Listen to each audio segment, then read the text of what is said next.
M TV पर तथा मिथिला कुंज YouTube channel पर।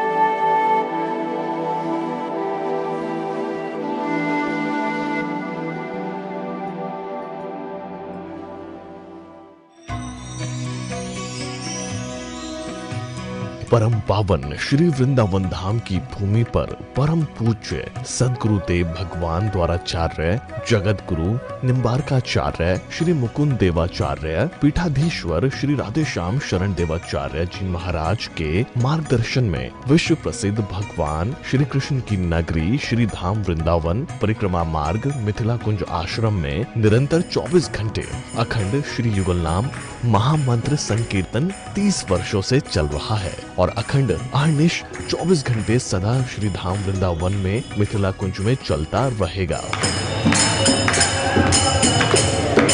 आज विश्व भर में अनेकों मंदिर हैं, किंतु भागवत का कोई मंदिर नहीं है।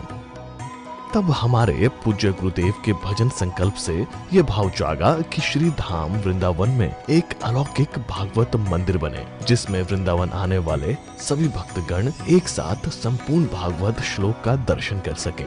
सदगुरुदेव के इस भाव को साक्षात करने के लिए विश्व में प्रथम बार श्री धाम वृंदावन मिथिला कुंज आश्रम में श्रीमद् भागवत महापुराण के 18,000 श्लोक शिलालेख लिखित भव्य दिव्य श्रीमद् भागवत महापुराण मंदिर बनने जा रहा है। आप सब भी इस दिव्य भागवत मंदिर में अपना तन मन धन से सहयोग कर श्री धाम वृंदावन में अक्षय पुण्य प्राप्त करें। एक श्लोक शिलालेख की सेवा राशि मात्र 5100 रुपए है, जिसमें आपके नाम से एक श्लोक शिलालेख पर लिखा जाएगा। इसी प्रकार से आप 2 श्लोक की दान राशि 11,000 रुपए, 5 श्लोक की दान राशि 25,000 रुपए, 11 श्लोक की दान राशि 51,000 रुपए और 21 श्लोक की राशि है 1,01,000 रुपए देकर अनंत पुण्य के भागी बन सकते हैं। कहा गया है कलयुग केवल नाम आधारा। हम सब भी श्री धाम वृंदावन में अपने नाम से या अपने पूर्वजों के नाम से या घर में समस्त विघ्न बाधाओं को दूर करने के लिए श्री धाम वृंदावन में अखंड संकीर्तन कराने का अलौकिक पुण्य प्राप्त कर सकते हैं। साथ ही आपके द्वारा प्रदान किया गया सेवा राशि से हरि नाम संकीर्तन के साथ साथ संतों का भोजन एवं गौ माता के लिए गौग्रास समर्पित किया जाएगा। आप निम्न राशि प्रदान कर सदस्यता ग्रहण कर सकते हैं। एक दिन का संकीर्तन राशि मात्र 1500 रुपए, एक माह का संकीर्तन राशि मात्र 15,000 रुपए, 12 माह की संकीर्तन राशि मात्र 21,000 रुपए से आपके नाम से निरंतर अखंड श्री युगल नाम हरि नाम संकीर्तन के साथ साथ साल के 12 माह में 12 दिन 12 संतों का भोजन गौग्रास आदि सेवाएं आपके मरणोपरांत भी चलते रहेंगे। अतः आप एक छोटा सा संकल्प लेकर हमसे जुड़ सकते हैं और श्री धाम वृंदावन मिथिला कुंज आश्रम में आप आजीवन सदस्य रहेंगे। आप वृंदावन में जब भी आएंगे तो आपके रहने की निशुल्क व्यवस्था रहेगी। Account number 1588505001309। अकाउंट होल्डर नाम Mithila Kunj trust, RTGS, NEFT, IFSC code ICIC 00010117, branch Vrindavan. Mobile number 9410810861। UPI Mithila Kunj trust @ICICI। ये संस्था 80G के अंतर्गत कर मुक्त है, जिसके द्वारा आप अपने दान पर टैक्स की छूट प्राप्त कर सकते हैं। आपके दान राशि की रसीद आपको बाय पोस्ट संस्था द्वारा भेजी जाएगी। साथ में आपको संस्था का प्रमाण पत्र भी दिया जाएगा। आइए हम सब मिलकर इस दिव्य भागवत मंदिर में अपना तन मन धन से सहयोग कर श्री धाम वृंदावन में एक अलौकिक भागवत श्लोक मंदिर का निर्माण करें। अधिक जानकारी के लिए संपर्क करें और मिथिला कुंज आश्रम से जुड़ने के लिए फेसबुक, यूट्यूब और इंस्टाग्राम मिथिला कुंज ऑफिशियल पेज को फॉलो करें।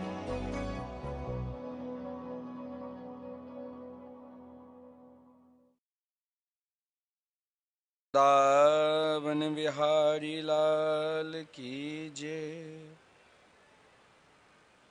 श्री सद्गुरुदेव भगवान की जय। जय जय श्री राधे, जय जय श्री राधे। सभी भक्त वृंद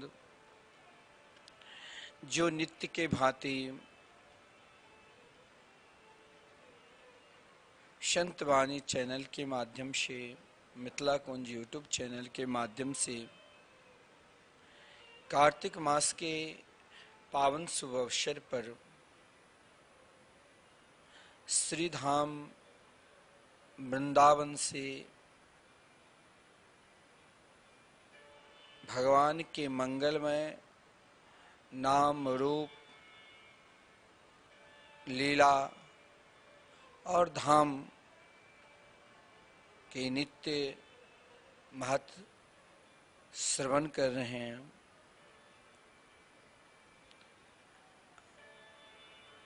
जीवन के संपूर्ण उलझन के समाप्त करने के लिए भगवान नाम की क्या महिमा है, आज हम विशेषकर आपको इस पे चर्चा करेंगे।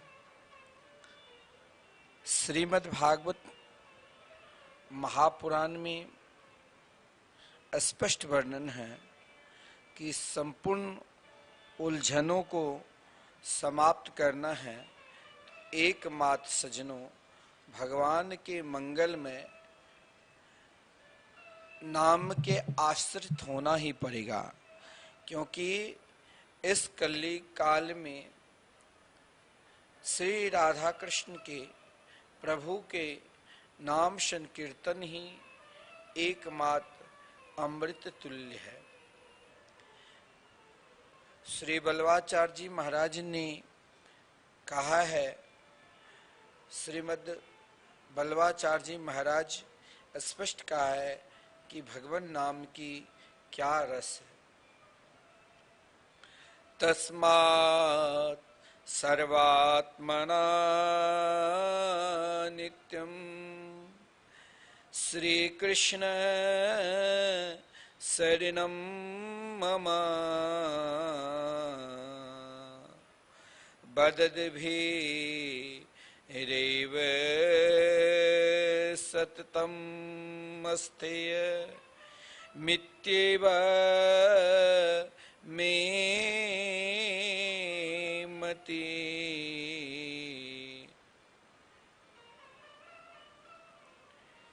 करुणामयी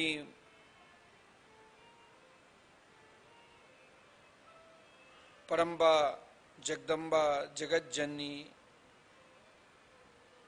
जनक नंदिनी श्री जानकी जी के स्व प्रीतम प्राणनाथ परब्रह्म परमात्मा श्री रामभद्र श्री राघवेंद्र सरकार श्री रामचंद्र प्रभु के वियोग जन मारक तीव्र ताप से अनुतप्त होकर भी श्री राम नामामृत का संकीर्तन से ही जीवन पा रही है। यह श्री राम नाम संकीर्तनामृत लंका की भीषण विकट देश काल और परिस्थिति में भी उन्हें सभी प्रकार के स्वतः संरक्षण दे रहा है।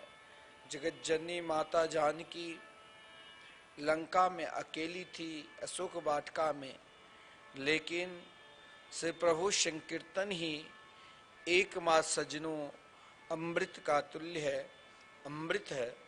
श्री राम नाम, श्री कृष्ण नाम, संकीर्तनामृत लंका की भीषण विकट देश काल परिस्थिति में उन्हें सभी प्रकार भगवान नाम स्वतः संरक्षक दे रहा है।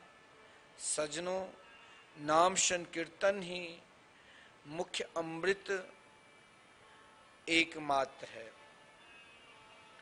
नित्य निरति सही भगवान नाम संकीर्तन अमृत है।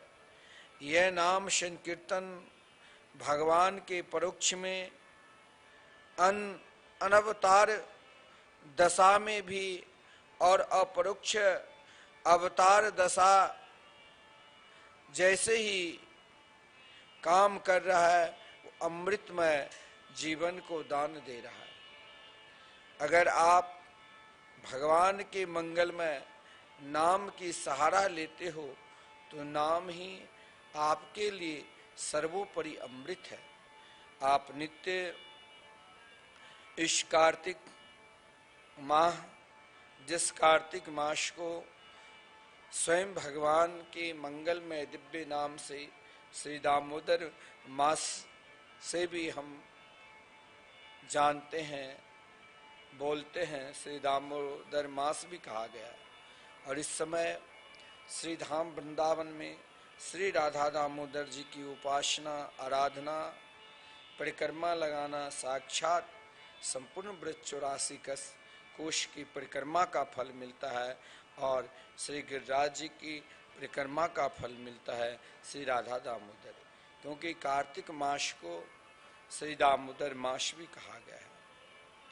सज्जनों, आप रोज कहते होंगे कि भगवान नाम श्रवण कराकर महाराज जी नित्य भगवान नाम संकीर्तन ही एकमात्र श्रवण कराते हैं। मैं तब तक आपको भगवान के मंगलमय, मधुरमय, आनंदमय नाम संकीर्तन का श्रवण कराता रहूंगा, क्योंकि नाम संकीर्तन ही संपूर्ण वेद उपनिषद का एकमात्र सार तत्व है। आज कई लोग श्री धाम वृंदावन में जो लगातार एक ही यज्ञ, एक ही संकल्प से श्री राधा मोहन बिहारी मंदिर में श्री मिथिला कुंज के प्रांगण में कार्य चल रहे हैं। अखंड हरि नाम संकीर्तन, महामंत्र संकीर्तन निरंतर 24 घंटे।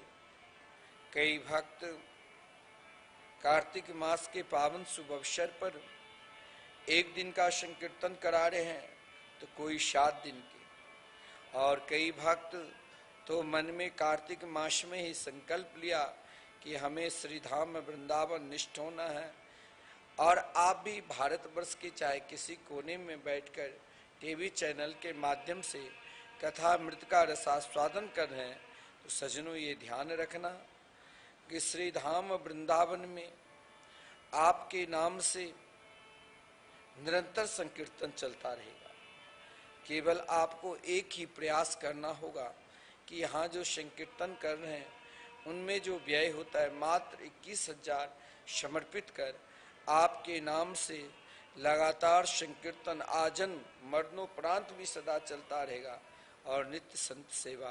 और जब आप कभी वृंदावन आओगे तो आपके रहने के लिए आश्रम में 3 दिन की निःशुल्क व्यवस्था रहेगी। आप जरूर श्री धाम वृंदावन से धामनिष्ठ होइए, धाम से जुड़िए, क्योंकि श्रीमद् भागवत गीता में भी संकीर्तन का बहुत बड़ा महत्व है। कहा गया है मया वेश्ये मनो ये माम नित्य युक्ता उपासते श्रद्धा परयोपेतास्ते मे युक्त तमामता। श्री बल्लभाचार्य जी महाराज ने ये बताया कि संकीर्तन स्वयं भक्त को योग्यता प्रदान करता है। अयोग्य को भी, अयोग कोई है, अज्ञानी है, अगर वो भी भगवान नाम संकीर्तन की सहारा लेता है, भगवान नाम संकीर्तन पर विश्वास करता है, अयोग्य को भी योग्य बनाना सज्जनों एकमात्र संकीर्तन का ही सहज गुण है। संकीर्तन, भगवान नाम संकीर्तन भगवान का प्रत्यक्ष बल कहा है। भगवान में आसक्त होकर एकमात्र स्वयं अपने आप, देखिए हमारे आचार्यगण जो भी कहा है उनका पूर्ण अनुभव करके ही कहा है। ऐसा नहीं कि अनुभव विहीन होकर कहा है, क्योंकि संकीर्तन महान से महान अयोग्य को योग्य बनाने का एकमात्र संकीर्तन ही सहज उपाय है, गुण है। संकीर्तन सज्जनों भगवान का एक प्रत्यक्ष बल कहा गया है और इसमें भगवान का प्रत्यक्ष बल रहता है। श्री बल्लभाचार्य जी महाराज ने तो कहा गया, स्पष्ट कहा है कि प्रमेय बल संकीर्तन को आदरणीय श्री बल्लभाचार्य जी ने कहा।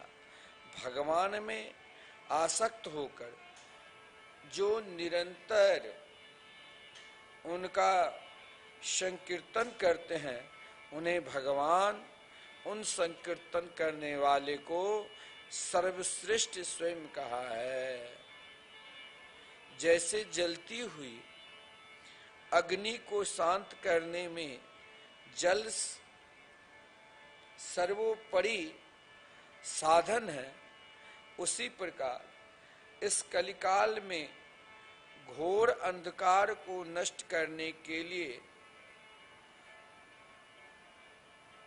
सूर्य ही सर्वसमर्थ है। वैसे दंभ, कपट, मद, ईर्षा यानी मत्सर आदि अनंत दोषों को नष्ट करने के लिए सज्जनों इस कलिकाल में एकमात्र भगवान के मंगलमय नाम कीर्तन ही सर्वसमर्थ है। क्योंकि संकीर्तन में भगवान जीव की श्रद्धा अश्रद्धा, ज्ञान अज्ञान, पवित्रता या अपवित्रता ध्यान न देकर सबका अवश्य कल्याण करते हैं। एकमात्र संकीर्तन ही है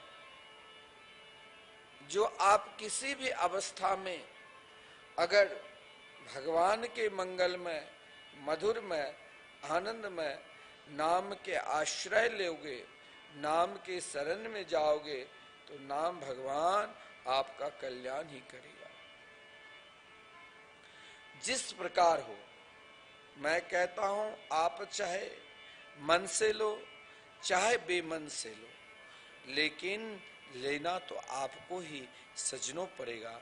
यदि आप भगवान के मंगलमय नाम के सहारा लेते हैं तो चाहे आप पवित्र है चाहे अपवित्र है, इसकी चिंता मत करना, आपको भगवान के मंगलमय नाम का आश्रय लेना है। जैसे हो, जिस प्रकार हो, जिस तरह हो, क्योंकि भगवान ने गीता में तो स्पष्ट कह दिया है कि अपि चे दुराचारो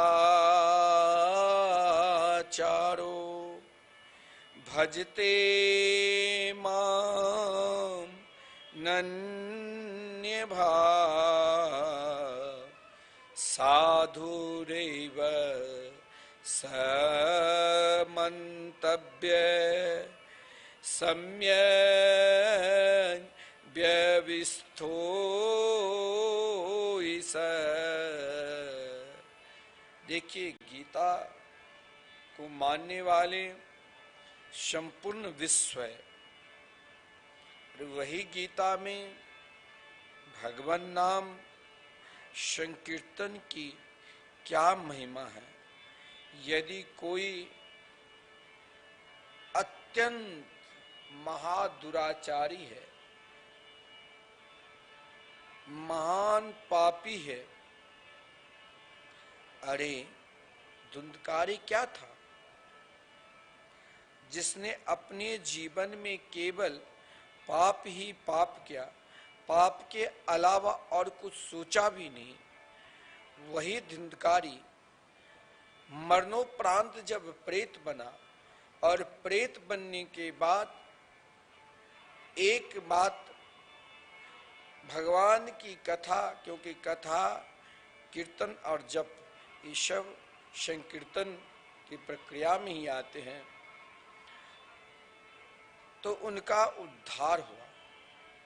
और भगवान ने जब स्पष्ट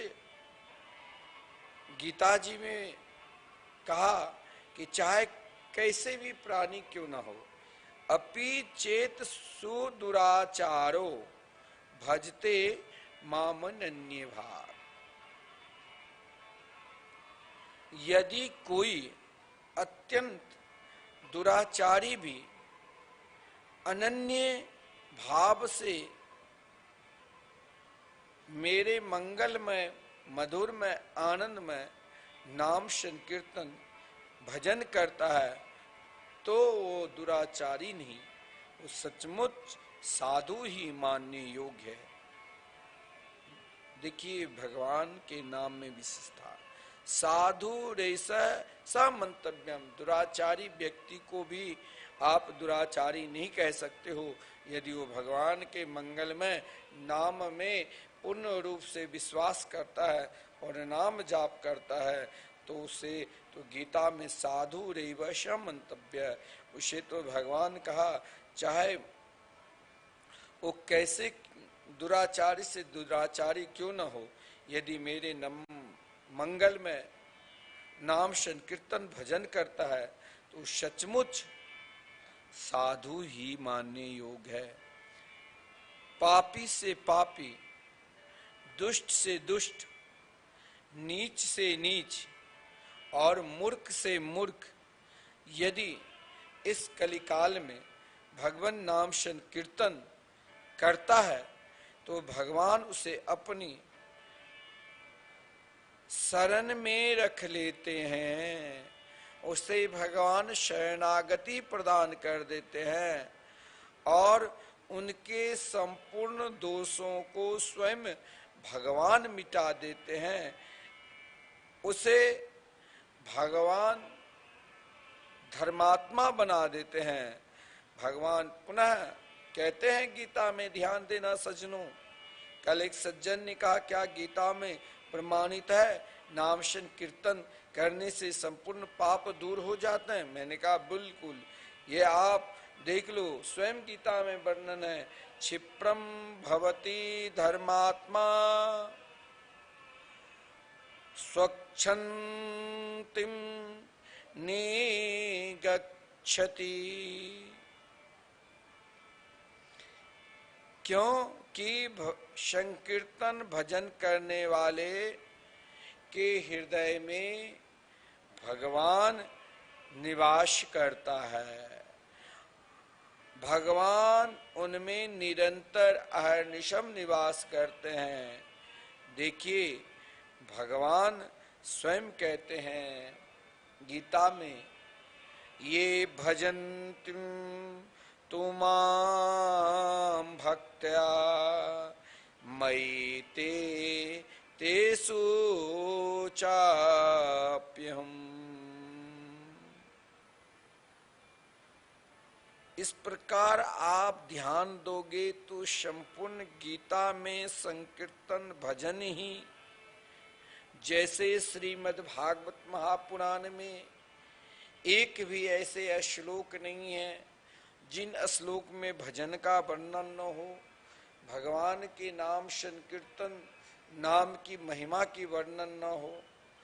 जिस भजन में आपको भगवान के मंगल में नाम निष्ठ न करा दो, केवल आपको ध्यान देना होगा।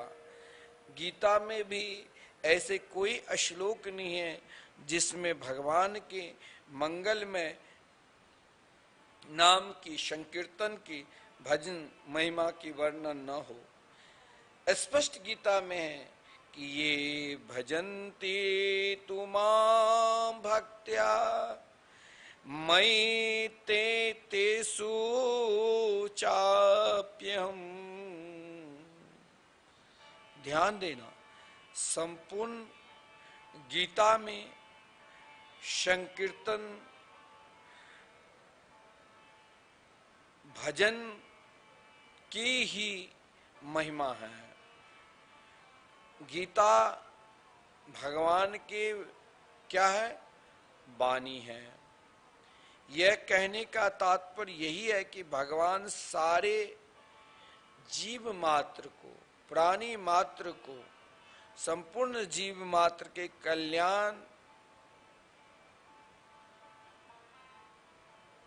के लिए, और भगवान स्वयं कहते हैं संपूर्ण जीव मात्र के, संपूर्ण जीव प्राणी मात्र कल्याण चाहते हैं, तो मनुष्य अपना कल्याण का मुख्यतम इस कलिकाल में सर्व सुलभ सरल साधन एकमात्र भगवान के मंगल में नाम संकीर्तन ही है सजीव।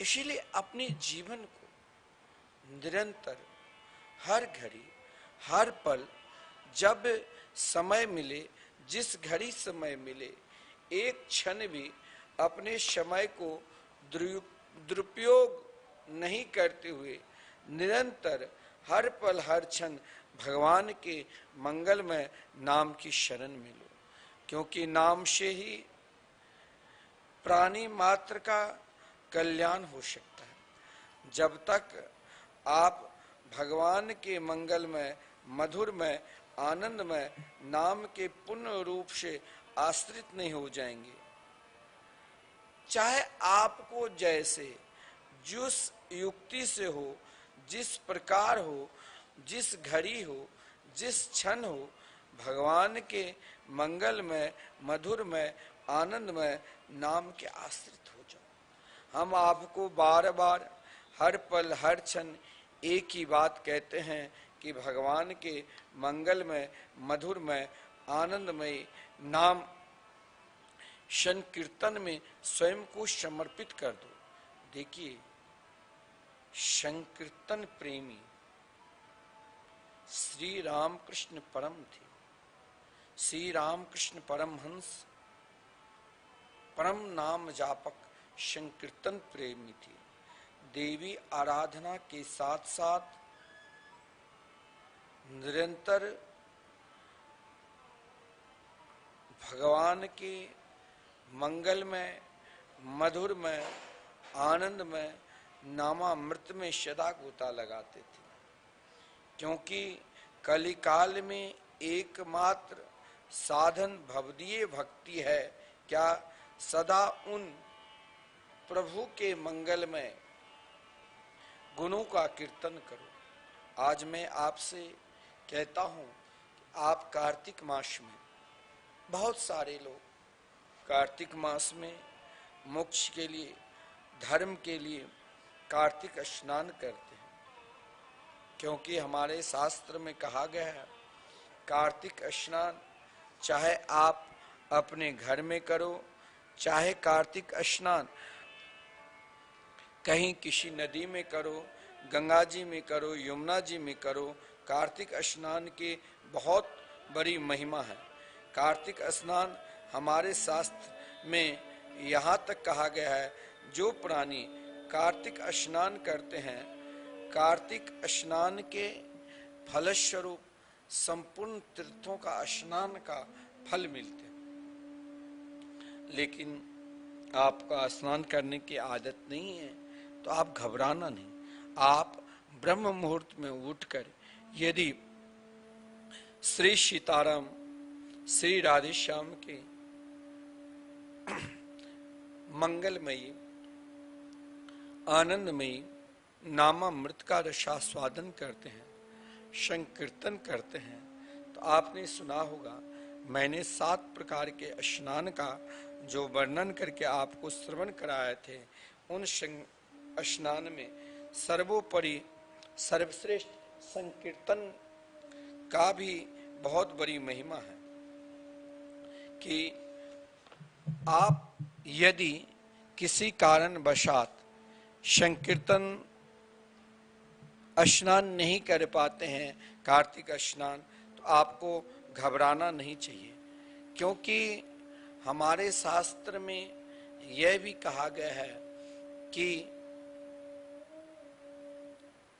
अगर आप प्रातः काल उठकर भगवान के मंगलमयी आनंदमयी नाम संकीर्तन करने लग जाते हैं, उठते ही नाम जाप करने लग जाते हैं, नाम की आराधना करने लग जाते हैं, तो आपको कार्तिक स्नान यानी स्नान का ही फल मिलता है। और इन स्नान में सर्वोपरि स्नान का फल आप भगवान के यदि मंगलमय नाम संकीर्तन करते हैं, नाम संकीर्तन करवाते हैं। कार्तिक स्नान में तुलसी पूजन का महत्व है, कार्तिक स्नान में गो पूजन गोग्रास का महत्व है, और सबसे बड़ा अन्न दान का भी महत्व है। कोई व्यक्ति नित्य अन्नदान करते हैं, और कार्तिक मास में हमारे प्रत्येक वृंदावन आश्रम में नित्य हजारों लोगों का भंडारा चलते हैं। और श्रीधाम वृंदावन में 27 तारीख को विशाल कार्तिक मास के पावन शुभ अवसर पर मौनी बाबा के पावन संरक्षण में विशाल, जहां 2000 4000 जितने भी महात्मा आए सबका भंडारा होगा। चाहे आप एक संत के, चाहे 2 संत के, मैं आपसे नित्य कहता हूं कि इस कार्तिक मास में अन्न दान सर्वोपरि है। और अन्नकूट के पावन शुभ अवसर पर आप सब भी अगर श्री धाम वृंदावन में ठाकुर जी के साथ अन्नकूट मनाना चाहते हैं, तो जरूर 1 संत 2 संत जितने भी आपका समर्थ है उतने हिसाब से, क्योंकि 27 तारीख के विशाल आपको वृंदावन के संपूर्ण संत के दर्शन मिलेंगे। चाहे जैसे हो सब प्रकार के संत आपको एक से एक भजनानंदी महाराज झारा भंडारा इसे बोलते हैं। झारा भंडारा माने सभी, कोई भी आए, किसी को रोक नहीं। आप जरूर इस कार्तिक मास में जरूर अन्नदान करिए, और आप अन्नदान के साथ जो हरि नाम संकीर्तन है, अगर आप भगवान नाम संकीर्तन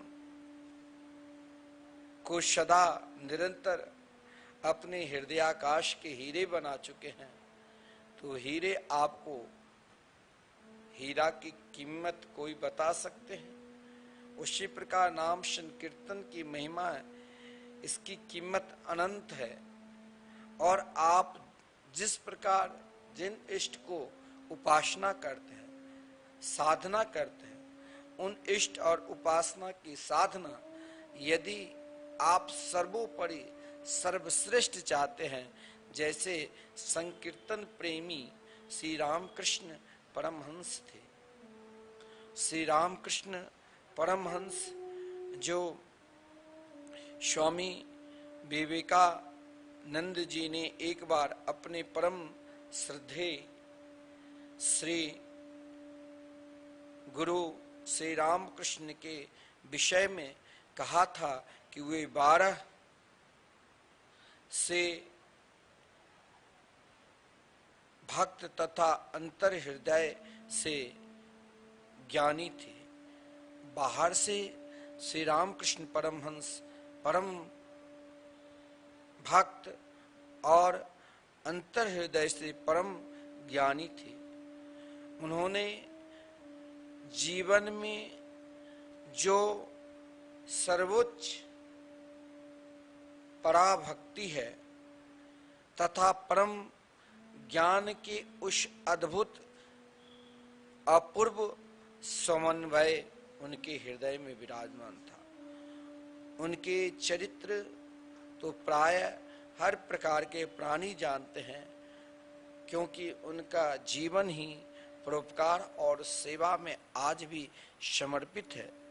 श्री वृंदावन धाम में भी श्री रामकृष्ण परमहंस के हॉस्पिटल है, जहाँ कई गरीब कोई भी जहाँ किसी को इलाज ना हो वहां जाकर इलाज करवाते हैं। श्री रामकृष्ण परमहंस भगवान के अनन्य संकीर्तन प्रेमी भी थे, क्योंकि कलिकाल में कहा गया है कि आप जिस देवी देवता, क्योंकि देवी के उपासक बहुत श्रेष्ठ थे, जिस देवी देवता के आप उपासक हैं और उन उपासना के साथ साथ आप भगवान नाम संकीर्तन के प्रेमी हो जाते हैं, तो उपासना और कई गुना सर्वश्रेष्ठ माना जाता है। कहा गया है कि इस कलिकाल में भगवदीय भक्ति क्या है? श्रेष्ठ भक्ति है जो सदा उन प्रभु श्री राधा कृष्ण परमात्मा के मंगलमय मधुरमय आनंदमयी नाम और गुणों को निरंतर संकीर्तन करता है या संकीर्तन करवाते हैं। जिन्हें समय नहीं है नाम जाप करने का, संकीर्तन करने का, उनको भी कम से कम शाम में कुछ देर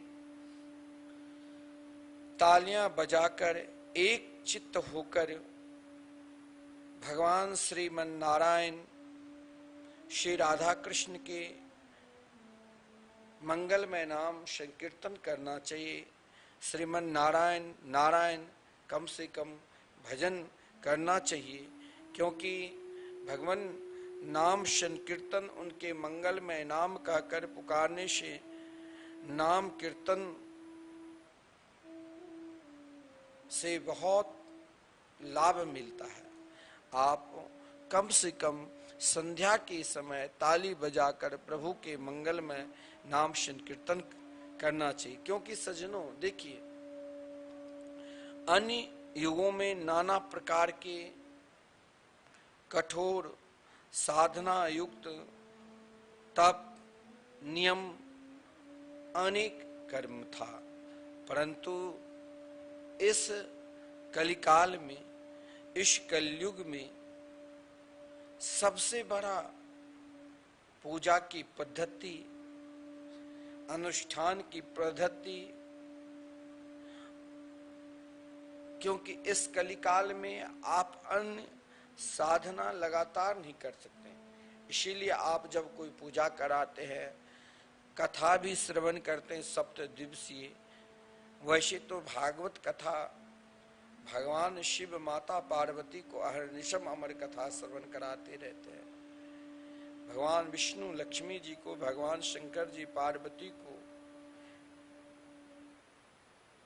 ये कथा तो अहर्निशम 24 घंटा निरंतर हर युग में चलते रहते हैं, भगवान की मंगलमयी कथा। लेकिन सबका विधान है, अगर आपका कोई संकल्प है तो उन संकल्प में विधान होता है। कोई 7 दिन के, अभी तो आप मासिक कथा के लाभ ले रहे हैं, सत्संग के लाभ ले रहे हैं, परंतु हर अनुष्ठान का विधान है।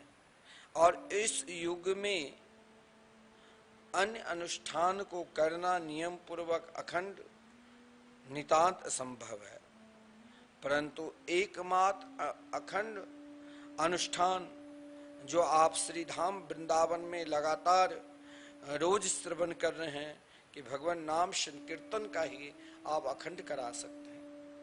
क्योंकि नाम संकीर्तन में अगर त्रुटि हो गई, क्योंकि कहा गया है सांकेत्यम परिहास्यम वा अस्तोभम हेलन मेव वा, चाहे आप किसी भी प्रकार के भगवान नाम संकीर्तन में समर्पित होते हैं तो आपका कल्याण होगा।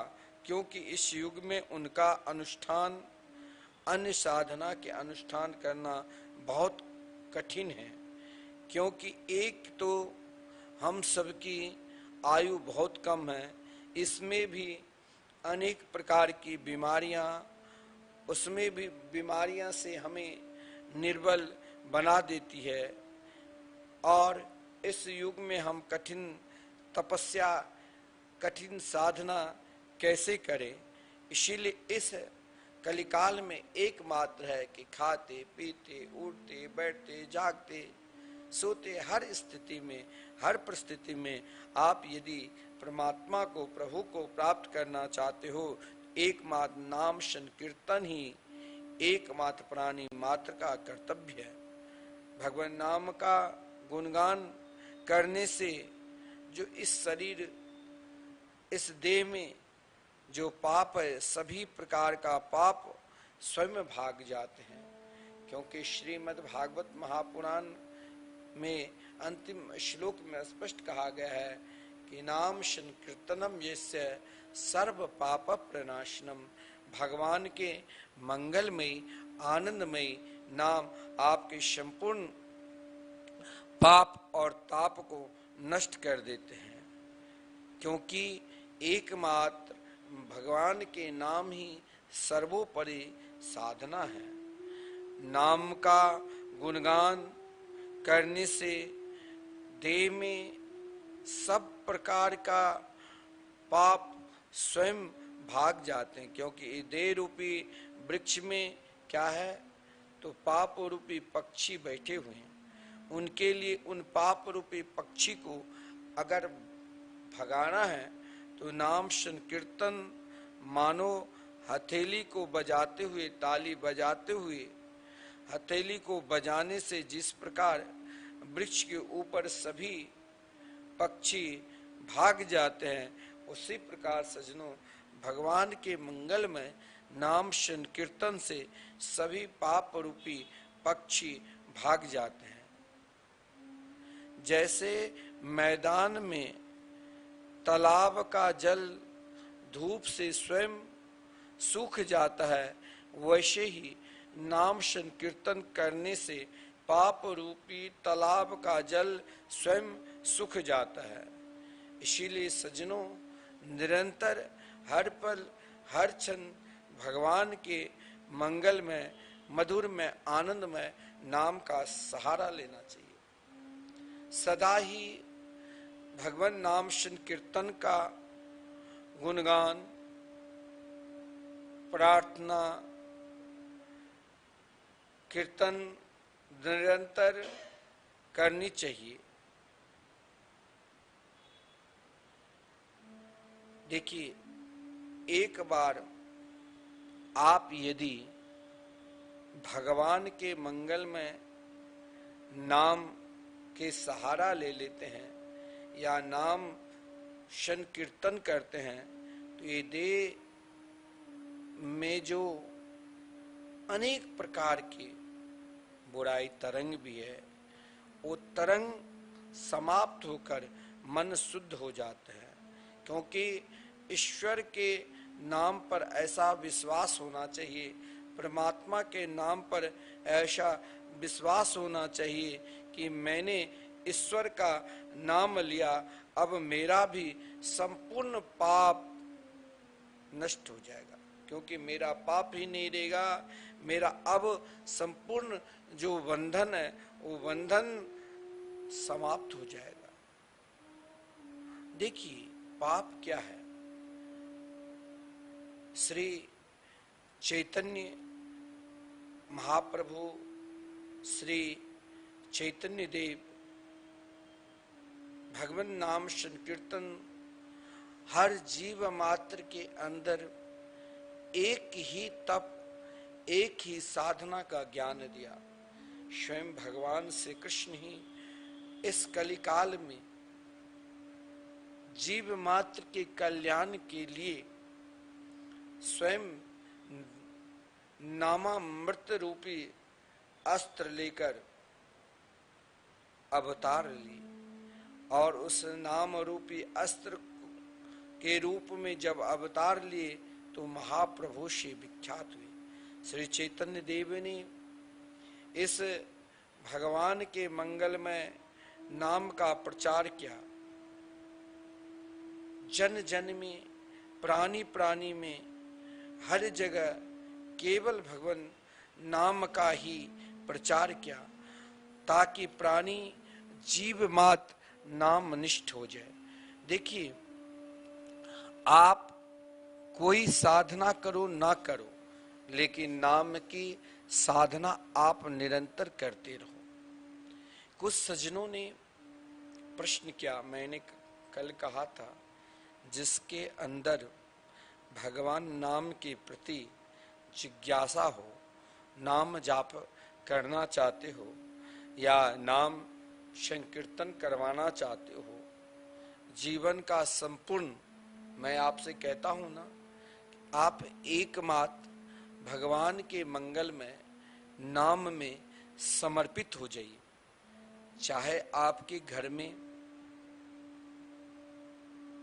पितरों की दोष है, पितृ दोष कुंडली में है, चाहे काल्प सर्प दोष है, चाहे मृत्यु का योग बता रहा है, लेकिन यदि आप भगवान के मंगल में, मधुर में, आनंदमय नाम के सहारा लिया, इतना ही नहीं, आपके ऊपर राहु केतु शनि का ग्रह का भी प्रभाव है, दशा चल रहा है, जिससे आप बेचैन हैं, तो आपको घबराना नहीं चाहिए।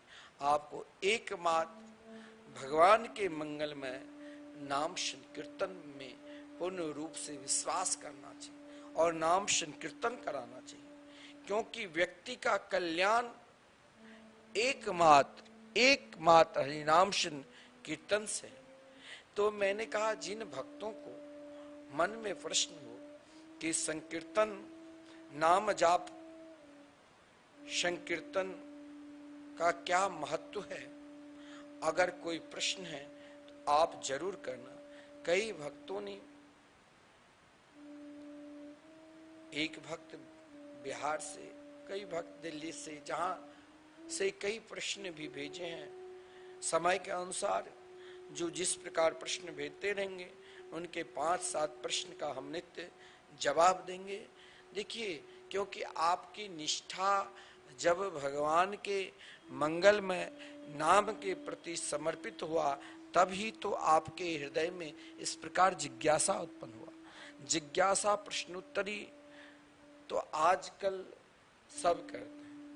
कोई कहेंगे हमें मिर्च अच्छा नहीं लगता है, कोई कहेंगे हमें नींद नहीं आती है, कोई कहेंगे हमें भूख नहीं लगती है, हम घर में परेशान हैं। लेकिन मैं कहता हूं, संपूर्ण परेशानी को दूर करने के लिए आपके हृदय की जो प्रश्नोत्तरी है, हृदय काश की जो हीरे हैं, उससे आपको बिल्कुल जानकारी प्राप्त करना चाहिए। और वो हृदय काश के हीरे क्या है? एकमात्र भगवान के मंगलमय नाम। एक सज्जन ने कहा कि अगर इच्छा तो है महाराज श्री कि मैं भगवान के भजन करूं, लेकिन भजन कैसे करूं? भजन मार्ग तो बहुत कठिन है। मैंने कहा कि भजन मार्ग जैसे सुलभ कोई है ही नहीं। आप कार्तिक स्नान करते हो चाहे ना करते हो, चिंता मत करना, लेकिन आप कम से कम 108 बार भगवान का नाम जाप करने लग जाओ, संकीर्तन करने लग जाओ, आपको संपूर्ण कार्तिक मास के संपूर्ण व्रत करने का फल मिलेगा। एक सज्जन ने प्रश्न किया, सबके लिए सुगम और सर्वश्रेष्ठ सर्वोत्तम मार्ग क्या है? देखिए, यहाँ न जाति, यहाँ न पंथ, जहाँ न जाति हो, जहाँ न पंथ हो, जहाँ न संप्रदाय हो, जहाँ केवल एकमात्र सर्वश्रेष्ठ सर्वोत्तम मार्ग, जो हर प्राणी उस मार्ग से गुजर सकते हैं और हर प्राणी जा सकते हैं, वो चाहे कैसे भी क्यों न हो। और वो क्या है? एकमात्र भगवान के मंगल में नाम संकीर्तन। और नाम संकीर्तन सबके लिए सुगम सर्वोत्तम मार्ग है। नाम जाप आप निरंतर करो, नाम का जप। श्री कृष्ण, श्री राम, श्री दुर्गा जी, श्री हनुमान जी, जो भी आपके इष्ट है, जिसे आप इष्ट मानते हो, जो भी आपका पंथ है, जो भी आपका संप्रदाय है, और जिस धर्म को आप मानते हैं, सभी धर्म में सबका अपना अपना इष्ट होता है। और सबका इष्ट तब ही मिलते हैं जब आप वो संकीर्तन करते हैं, जब वो पुकारते हैं। पुकार के द्वारा ही, संकीर्तन के द्वारा ही इष्ट की प्राप्ति होती। इसीलिए आप अधिक से अधिक नाम जाप करो।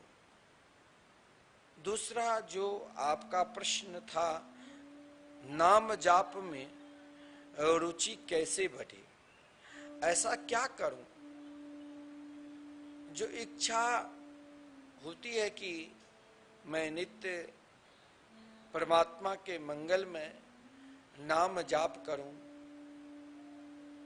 लेकिन क्या नाम जाप पवित्रता से स्नान करके ही करना चाहिए, शुद्ध अवस्था में ही करना चाहिए, या किसी भी अवस्था में, चाहे अशुद्ध अवस्था में भी भगवान का नाम जाप करना चाहिए? देखिए, जब आपके हृदय में जिज्ञासा हुई कि हमें नाम जाप करना है और नाम जाप के प्रति आपकी रुचि कैसे बढ़े, तो देखिए, नाम ही जाप ऐसा है, संकीर्तन ही ऐसा है जो आप किसी भी स्थिति में, किसी भी परिस्थिति में कर सकते हो, किसी भी मास में, किसी भी समय में, किसी भी काल में। अरे यहाँ तक कहा गया, आप चाहे भक्ष अभक्ष भी भोजन करते हो, लेकिन भगवान के नाम लेना प्रारंभ कर दो। श्रीमद् भागवत महापुराण में तो वर्णन है, स्वयं माता देवहूति ने कही, ओहो बता स्वपछतोपि गणिया जय जीवाग्रे वर्तते नाम तुभ्यम। कोई सुपच चंडालवत भी है, वो प्रभु के मंगल में, मधुर में, आनंदमयी नाम के सहारा लिया और नाम जाप करते हैं, तो उससे श्रेष्ठ कुछ है ही नहीं। आपका जो प्रश्न है, उन नाम जाप में रुचि कैसे हो, नाम जाप में रुचि कैसे हो, तो ध्यान देना, रुचि होना कठिन है। रुचि को जाने पर भजन नहीं छूटता है। विषय सेवन का अभ्यास अनेक जन्मों से पड़ा हुआ है और वो धीरे धीरे बदलेगा। इसीलिए आप उत्साहपूर्वक निरंतर जप करते रहिए।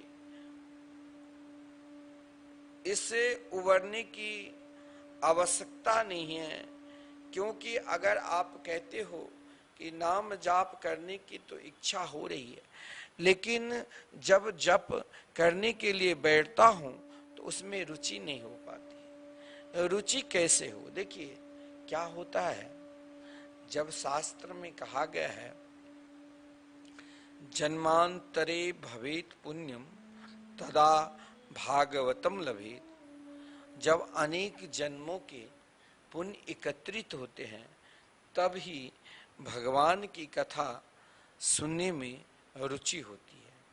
अन्यथा भगवान की कथा में, भगवान के कीर्तन में और भगवान की समर्पित में सबकी रुचि नहीं होती है। हम आपको नित्य टीवी चैनल के माध्यम से आप श्रवण कर रहे हैं। अभी मैं आपको हंसाने वाली बात कहने लग जाऊं, नचाने वाली बात कहने लग जाऊं, तो आप ताली बजाने लग जाओ। आपको बहुत प्रिय लगेगा कि चलो घर जैसे हम टीवी खोलकर आजकल मनोरंजन के लिए कई कहानी, कई नाटक, कई हास्य कवि बैठे रहते, वो तो आप कुछ क्षण के लिए मनोरंजन लेते हो, लेकिन आपको जन्म जन्मांतर तक परमात्मा के साथ एक होना है, उनसे मनोरंजन करना है।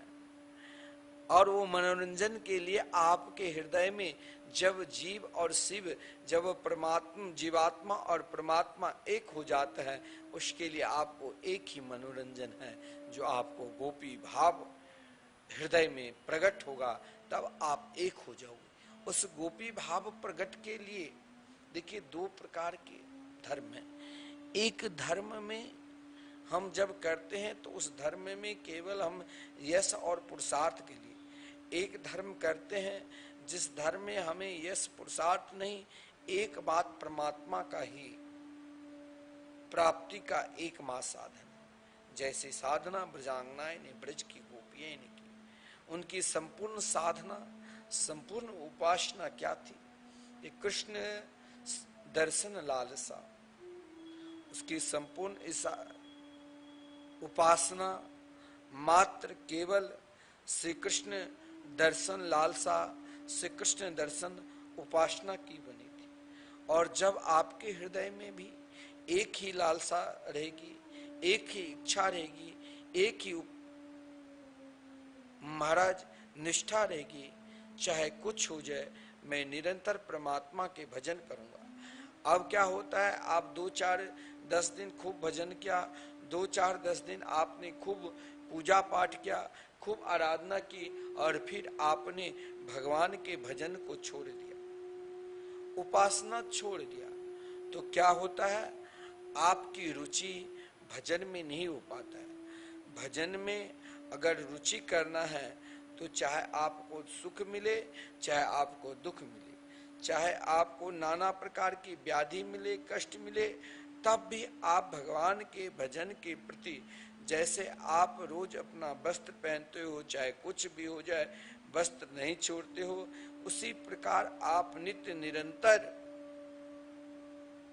जैसे आप इस शरीर में वस्त्र धारण कर निरंतर रहते हो, उसी प्रकार आप निरंतर भगवत भजन में अपना रुचि बढ़ाओ। मन भी ना लगे तो भी चिंता मत करो, और मन लगे तो भी उतना महाराज अभिमान ना करो। आपको क्या करना है, ये एक स्वाद लेना है, एक रुचि लेना है कि हमें नित्य भगवान के मंगलमय नाम की आराधना करना है, नाम की उपासना करना है। और इस प्रकार आप नित्य भगवान के मंगलमय नाम की उपासना करते रहेंगे, आराधना करते रहेंगे, एक दिन नाम भगवान की कृपा होगी, और उसी नाम भगवान की कृपा से आप निरंतर प्रहलाद की तरह, ध्रुव की तरह, श्री कबीरदास जी की तरह, श्री तुलसीदास जी की तरह, श्री हरिदास जी की तरह, श्री नामदेव की तरह, श्री ज्ञानेश्वर की तरह निरंतर आपकी रुचि एकमात्र भगवान के मंगल में नाम की प्रति रहेगी। आपका जो प्रश्न है तीसरा, जो श्री कृष्ण कीर्तन क्यों करना चाहिए, परमात्मा के कीर्तन क्यों करना चाहिए? देखिए, श्री कृष्ण हम सबके प्यारे हैं, श्री कृष्ण प्रेम के प्रतीक है, इसीलिए उनका कीर्तन निरंतर करना चाहिए। क्योंकि महात्मा ने कहा, संतों ने कहा, प्यारे हैं इसीलिए क्योंकि सबसे प्यार श्री कृष्ण करते हैं, इसीलिए उनका कीर्तन निरंतर करो। क्योंकि प्यारे का नाम लेना हमारी न छूटने वाली आदत है, इसीलिए उस प्यारे का नाम जप, कीर्तन, उनका गुणानुवाद किए बिना एक क्षण भी, एक पल भी मन में ये रखो कि हमें तो रहा ही नहीं जाता है। वो भक्तों की मानो ऐसा स्वभाव है कि नित्य निरंतर चाहे कुछ हो जाए, चाहे कोई निंदा करे, चाहे कोई स्तुति करे, उनके लिए तो निरंतर श्री राधे कृष्ण के मंगलमय मधुरमय भजन ही सर्वोपरि है। क्योंकि उनके युगल स्वरूप नाम को निरंतर आप जप करोगे, कीर्तन करोगे, आपके हृदय में भगवान नाम के प्रति अपने आप रुचि बढ़ेगी। इसीलिए सज्जनों, आप हर पल हर क्षण अपने आप को नित्य यही कार्तिक मास की स्नान, कार्तिक मास की उपासना की आप फल जानना चाहते हो तो नित्य हरि नाम संकीर्तन करो। और श्री धाम वृंदावन में जो अखंड संकीर्तन चल रहे हैं 24 घंटे, जरूर आप इस कार्तिक मास के पावन शुभ अवसर पर संकीर्तन जरूर कराओ। संत सेवा करो, गौ सेवा करो। इन सेवा से आपको भगवान की भक्ति में पूर्ण रूप से निष्ठा बनेगी और आप निरंतर भगवान का नाम जाप करते रहिए। श्री वृंदावन बिहारी लाल की जय। नंद मानंद करम प्रसन्नम ज्ञान स्वरूपम निज भावयुक्तम योगीन्द्रमीड्यम भवरोगवैद्यम श्रीमद्गुरुं नित्यमहं स्मरामि। राधां कृष्ण स्वरूपाम्बे कृष्णं राधा स्वरूपिणं कलात्मानं निकुञ्जस्थं गुरुरूपं सदा भजे। वाञ्छा कल्पतरुभ्यश्च कृपा सिन्धुभ्यैव च पतितानां पावनेभ्यो वैष्णवेभ्यो नमो नमः। श्री वृंदावन बिहारी लाल की जय। श्री सद्गुरुदेव भगवान की जय। श्रीमद्भागवत महापुराण की जय। श्री सुखदेव जी महाराज की जय। श्री हनुमान जी महाराज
कार्तिक मास में श्री हरि कथा से युक्त श्रीमद् भागवत कथा का महामहोत्सव परम पूज्य द्वाराचार्य जगत गुरु निम्बारकाचार्य श्री मुकुंद देवाचार्य पीठाधीश्वर श्री राधेश्याम शरण जी महाराज के कृपा पात्र परम पूज्य महामंडलेश्वर श्री किशोरी शरण जी महाराज जी के पावन सानिध्य में श्री धाम वृंदावन मिथिला कुंज आश्रम परिक्रमा मार्ग में कथा का आयोजन है।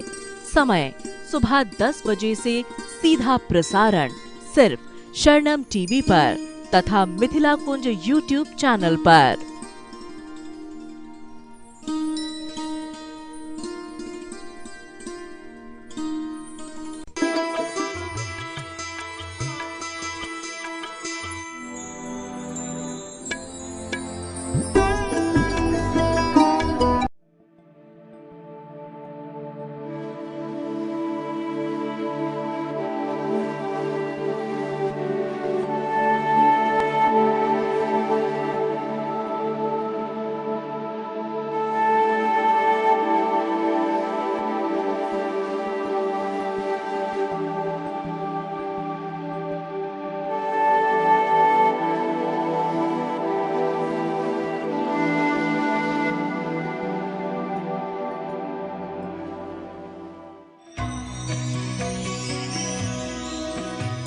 परम पावन श्री वृंदावन धाम की भूमि पर परम पूज्य सदगुरुदेव भगवान द्वाराचार्य जगत गुरु निम्बारकाचार्य श्री मुकुंद देवाचार्य पीठाधीश्वर श्री राधेश्याम शरण देवाचार्य जी महाराज के मार्गदर्शन में विश्व प्रसिद्ध भगवान श्री कृष्ण की नगरी श्री धाम वृंदावन परिक्रमा मार्ग मिथिला कुंज आश्रम में निरंतर 24 घंटे अखंड श्री युगल नाम महामंत्र संकीर्तन 30 वर्षों से चल रहा है और अखंड अहर्निश 24 घंटे सदा श्री धाम वृंदावन में मिथिला कुंज में चलता रहेगा।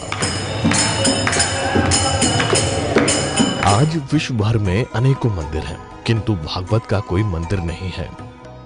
तब हमारे पूज्य गुरुदेव के भजन संकल्प से ये भाव जागा कि श्री धाम वृंदावन में एक अलौकिक भागवत मंदिर बने, जिसमें वृंदावन आने वाले सभी भक्तगण एक साथ संपूर्ण भागवत श्लोक का दर्शन कर सकें। सदगुरुदेव के इस भाव को साक्षात करने के लिए विश्व में प्रथम बार श्री धाम वृंदावन मिथिला कुंज आश्रम में श्रीमद् भागवत महापुराण के 18,000 श्लोक शिलालेख लिखित भव्य दिव्य श्रीमद् भागवत महापुराण मंदिर बनने जा रहा है। आप सब भी इस दिव्य भागवत मंदिर में अपना तन मन धन से सहयोग कर श्री धाम वृंदावन में अक्षय पुण्य प्राप्त करें। एक श्लोक शिलालेख की सेवा राशि मात्र 5100 रुपए है, जिसमें आपके नाम से एक श्लोक शिलालेख पर लिखा जाएगा। इसी प्रकार से आप 2 श्लोक की दान राशि 11,000 रुपए, 5 श्लोक की दान राशि 25,000 रुपए, 11 श्लोक की दान राशि 51,000 रुपए और 21 श्लोक की राशि है 1,01,000 रुपए देकर अनंत पुण्य के भागी बन सकते हैं। कहा गया है कलयुग केवल नाम आधारा। हम सब भी श्री धाम वृंदावन में अपने नाम से या अपने पूर्वजों के नाम से या घर में समस्त विघ्न बाधाओं को दूर करने के लिए श्री धाम वृंदावन में अखंड संकीर्तन कराने का अलौकिक पुण्य प्राप्त कर सकते हैं। साथ ही आपके द्वारा प्रदान किया गया सेवा राशि से हरि नाम संकीर्तन के साथ साथ संतों का भोजन एवं गौ माता के लिए गौग्रास समर्पित किया जाएगा। आप निम्न राशि प्रदान कर सदस्यता ग्रहण कर सकते हैं। एक दिन का संकीर्तन राशि मात्र 1500 रुपए, एक माह का संकीर्तन राशि मात्र 15,000 रुपए, 12 माह की संकीर्तन राशि मात्र 21,000 रुपए से आपके नाम से निरंतर अखंड श्री युगल नाम हरि नाम संकीर्तन के साथ साथ साल के 12 माह में 12 दिन 12 संतों का भोजन गौग्रास आदि सेवाएं आपके मरणोपरांत भी चलते रहेंगे। अतः आप एक छोटा सा संकल्प लेकर हमसे जुड़ सकते हैं और श्री धाम वृंदावन मिथिला कुंज आश्रम में आप आजीवन सदस्य रहेंगे। आप वृंदावन में जब भी आएंगे तो आपके रहने की निशुल्क व्यवस्था रहेगी। Account number 1585501309।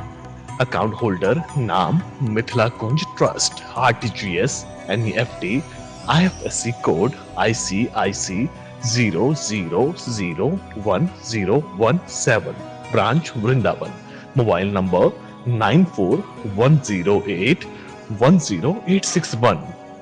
UPI mithilakunj@ICICI। ये संस्था 80G के अंतर्गत कर मुक्त है, जिसके द्वारा आप अपने दान पर टैक्स की छूट प्राप्त कर सकते हैं। आपके दान राशि की रसीद आपको बाय पोस्ट संस्था द्वारा भेजी जाएगी। साथ में आपको संस्था का प्रमाण पत्र भी दिया जाएगा। आइए हम सब मिलकर इस दिव्य भागवत मंदिर में अपना तन मन धन से सहयोग कर श्रीधाम वृंदावन में एक अलौकिक भागवत श्लोक मंदिर का निर्माण करें। अधिक जानकारी के लिए संपर्क करें और मिथिला कुंज आश्रम से जुड़ने के लिए फेसबुक, यूट्यूब और इंस्टाग्राम मिथिला कुंज ऑफिशियल पेज को फॉलो करें।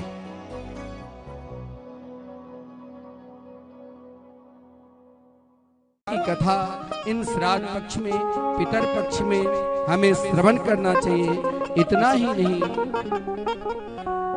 भगवान के मंगल में अगर आप नामनिष्ठ है, केवल आपको भगवान के मंगल में नाम पर ही विश्वास है, इन श्राद्ध पक्ष में आप अपने पितरों के निमित्त हो सके तो आप अपने घर में अष्टयाम संकीर्तन कराइए, नवा संकीर्तन कराइए।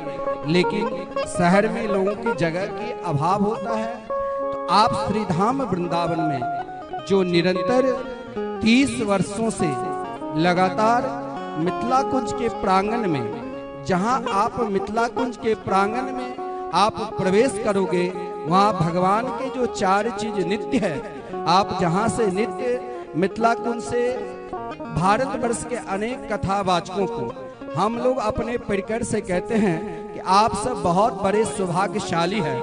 आप अपने दिमाग को स्थिर रखकर इस मिथिला कुंज प्रांगण में अपने आप को केवल निष्ठापूर्वक विश्वास करिए।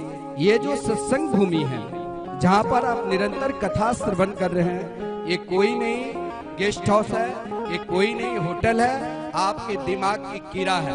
एक केवल सत्संग भूमि है, जहां भारतवर्ष के तमाम वक्ताओं कथाकार आते हैं। उन कथाओं कार के रहने के लिए, उनकी व्यवस्था के लिए जो यहाँ रूम बना है, जिन भक्तों ने, मैं उन भक्त को भी बहुत बहुत धन्यवाद देता हूँ। जब इस सत्संग भूमि का बनाना प्रारंभ हुआ तो गुरुदेव का एक संकल्प था कि इस मिथिला कुंज के प्रांगण में 4 चीज नित्य हो। भगवान के नाम, जो नाम संकीर्तन नित्य चल रहा है 24 घंटे अहर्निशम लगातार 30 वर्षों से।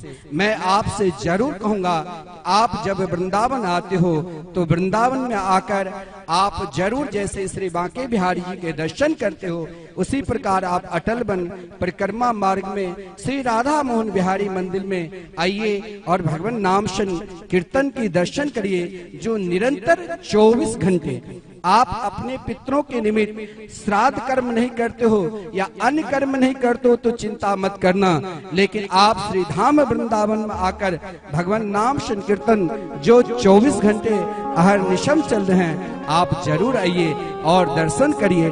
मात्र आप 4 बार संकीर्तन की परिक्रमा करने मात्र से ही आपके पितर अपने दिव्य धाम को प्राप्त करेंगे। ये सत्संग भूमि जब बना तो हमारे भक्त लोगों के सहयोग से, कुछ गुरुदेव के भक्त के सहयोग से, क्योंकि यहाँ पर व्यय बहुत हुआ, कभी हमें भी आश्चर्य लगा कि कैसे बनेगा। गुरुदेव की इच्छा हुई कि यहाँ नित्य रास लीला चले, लेकिन उतनी व्यवस्था नहीं हो पाई, तो मैंने सोचा कि ऐसी व्यवस्था हो जाए जिससे आश्रम भी चले। तो भक्तों के द्वारा यहाँ जो रूम बनाया गया है, लेकिन मैं उन भक्तों को भी बहुत बहुत धन्यवाद देता हूँ जो टीवी चैनल के माध्यम से सुन रहे हो। यहाँ लगातार 3 वर्ष से लगातार कथा हो रही है, लेकिन जिन भक्त ने रूम बनाया, मैंने एक व्यवस्था कर दिया है कि जो मिथिला कुंज आएंगे 1 दिन का संकीर्तन कराओ और आप निःशुल्क रहो। आओ, जिस दिन आप आओ, आप रूम की चार्ज नहीं देकर 1 दिन का केवल आप संकीर्तन करा दो और आप निःशुल्क। आपका फल संकीर्तन से भी मिलेगा और आपकी व्यवस्था भी रहेगी।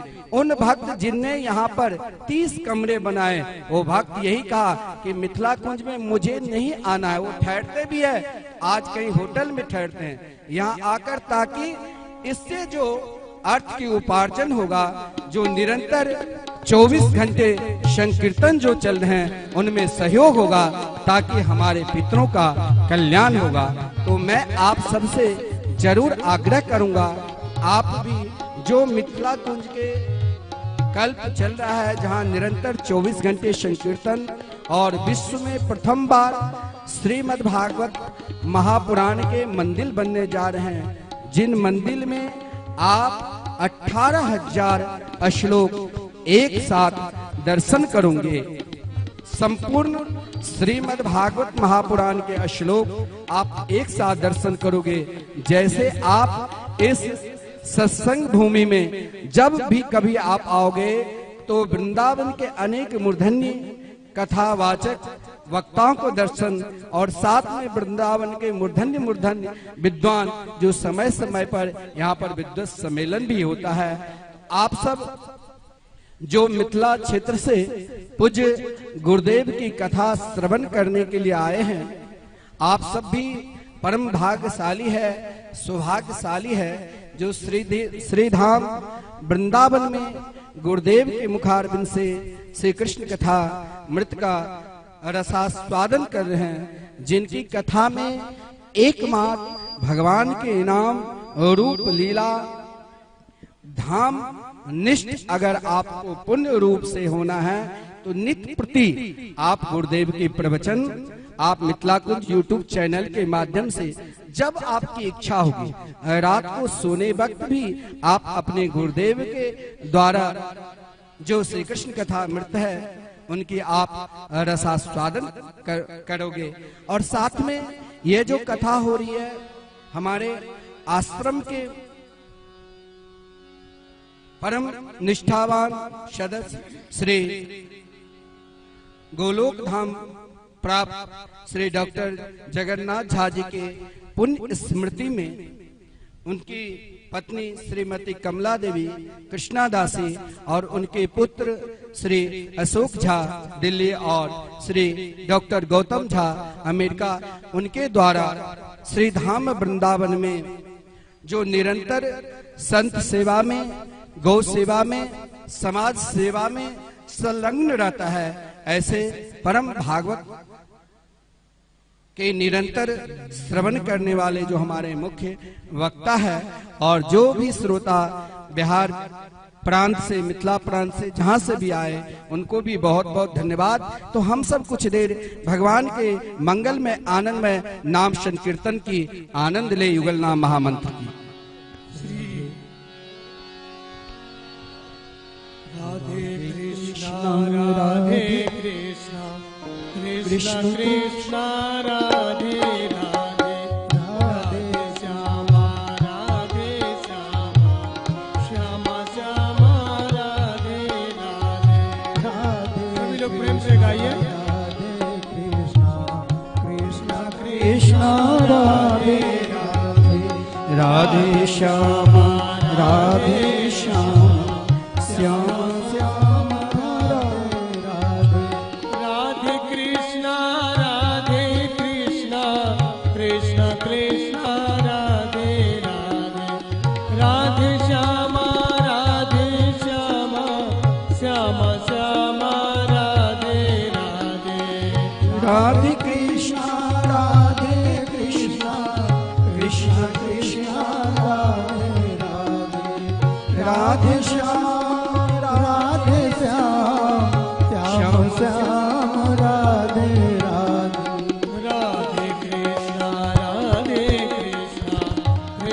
कृष्ण राधे राधे राधे श्यामा राधे श्यामा श्यामा श्यामा राधे राधे राधे कृष्णा राधे कृष्णा कृष्ण कृष्ण राधे राधे राधे श्याम राधे श्याम श्याम श्याम राधे राधे राधे कृष्णा राधे कृष्णा कृष्ण कृष्ण राधे राधे राधे श्यामा राधे श्यामा श्यामा श्यामा राधे राधे राधे कृष्ण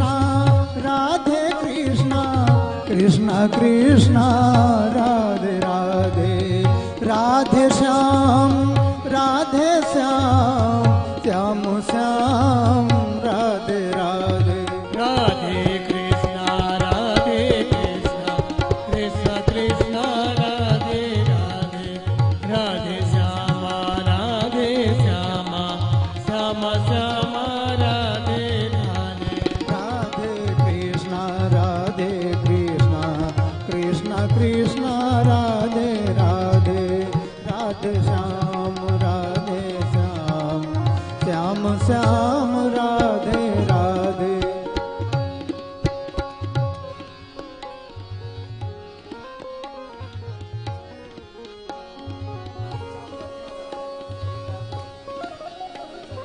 आइए सभी प्रेम से आरती के लिए तैयार हो जाए।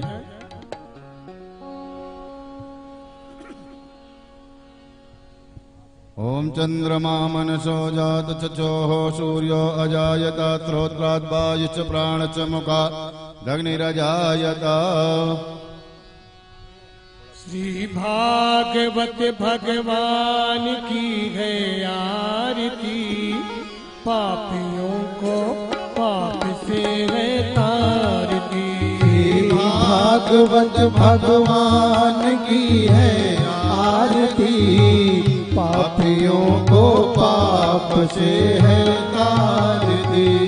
भागवत भगवान की है आरती पापियों को पाप से है तारती। भागवत भगवान की है आरती पापियों को पाप से है तारती।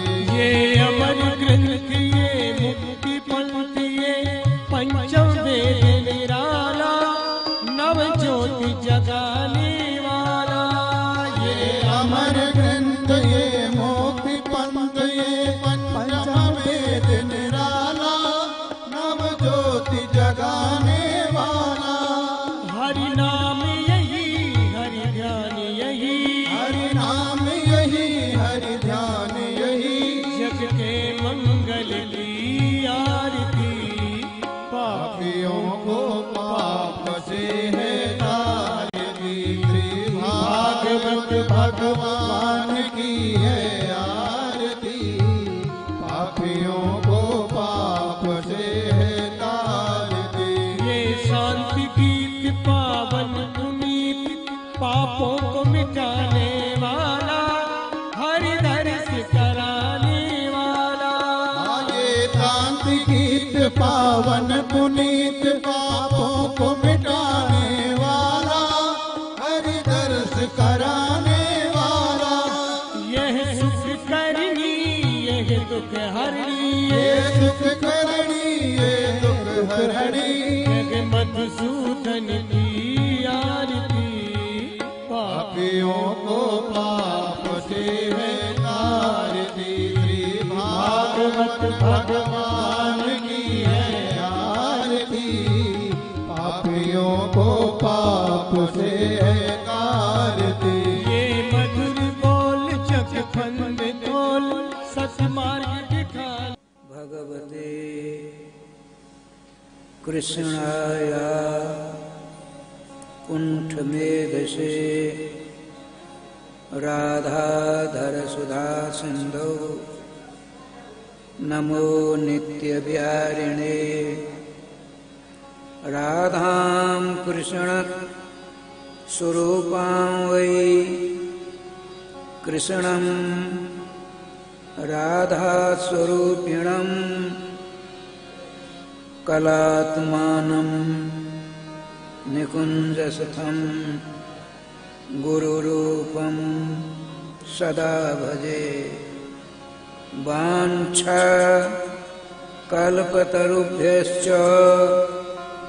कृपा सिन्धुभ्य एव च पतितानां पावनेभ्यो वैष्णवेभ्यो नमो नमः।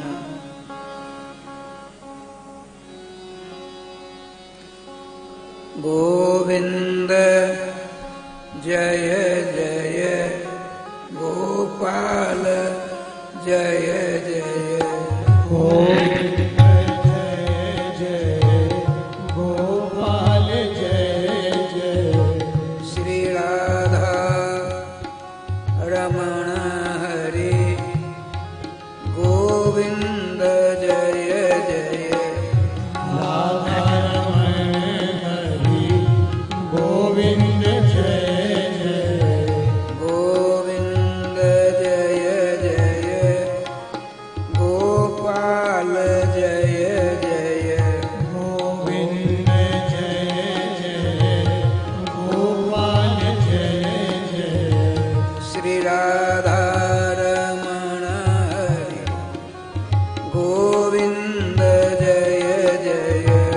राधा रमण हरि गोविंद जय जय।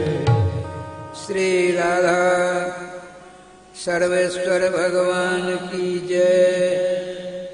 श्री गुरुदेव भगवान की जय। सकल संत समाज की जय। श्री नाम संकीर्तन की जय। श्रीमद् भागवत महापुराण की जय। श्री हनुमान जी महाराज की जय। जय जय श्री राधे श्याम नाम महाराज की जय। जय जय श्री राधे श्याम नाम महाराज की जय। नाम नाम नाम नाम राधे कृष्णा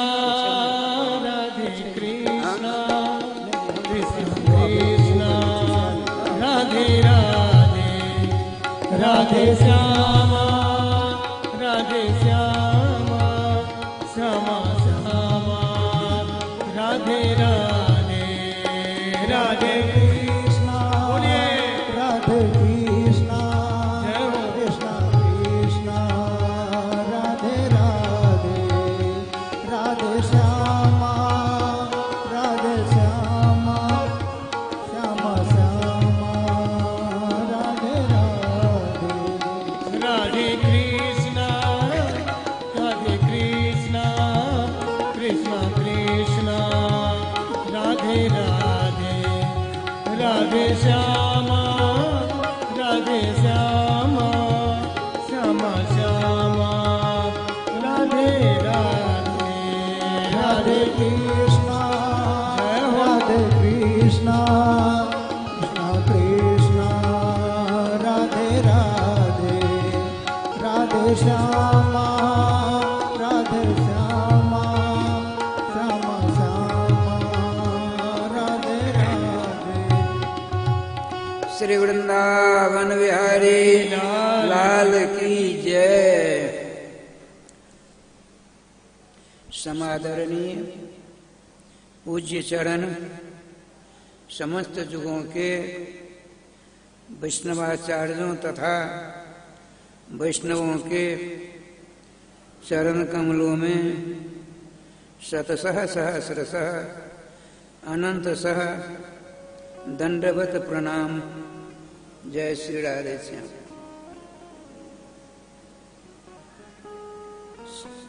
श्रीमद् भागवत महापुराण की महिमा की कथा आप लोगों ने संक्षिप्ततया कल के प्रसंग में सुनी। आज से देखिए श्रीमद् भागवत महापुराण में 18,000 मंत्र हैं, श्लोक हैं।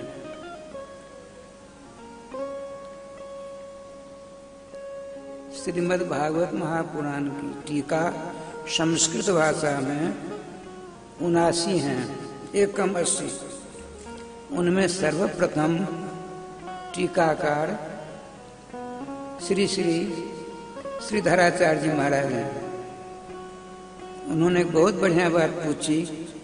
किसी ने पूछा उनसे, तो आप तो प्रथम टीकाकार हैं, तो भागवत महापुराण का वास्तविक रहस्य कौन कौन जानते हैं, बता सकते हैं? तो उन्होंने कहा, देखिए, व्यासो वेत्ति सुको वेत्ति राजा वेत्ति न वेत्ति वा श्रीधर सकलम वेत्ति श्री नृसिंह प्रसादतः।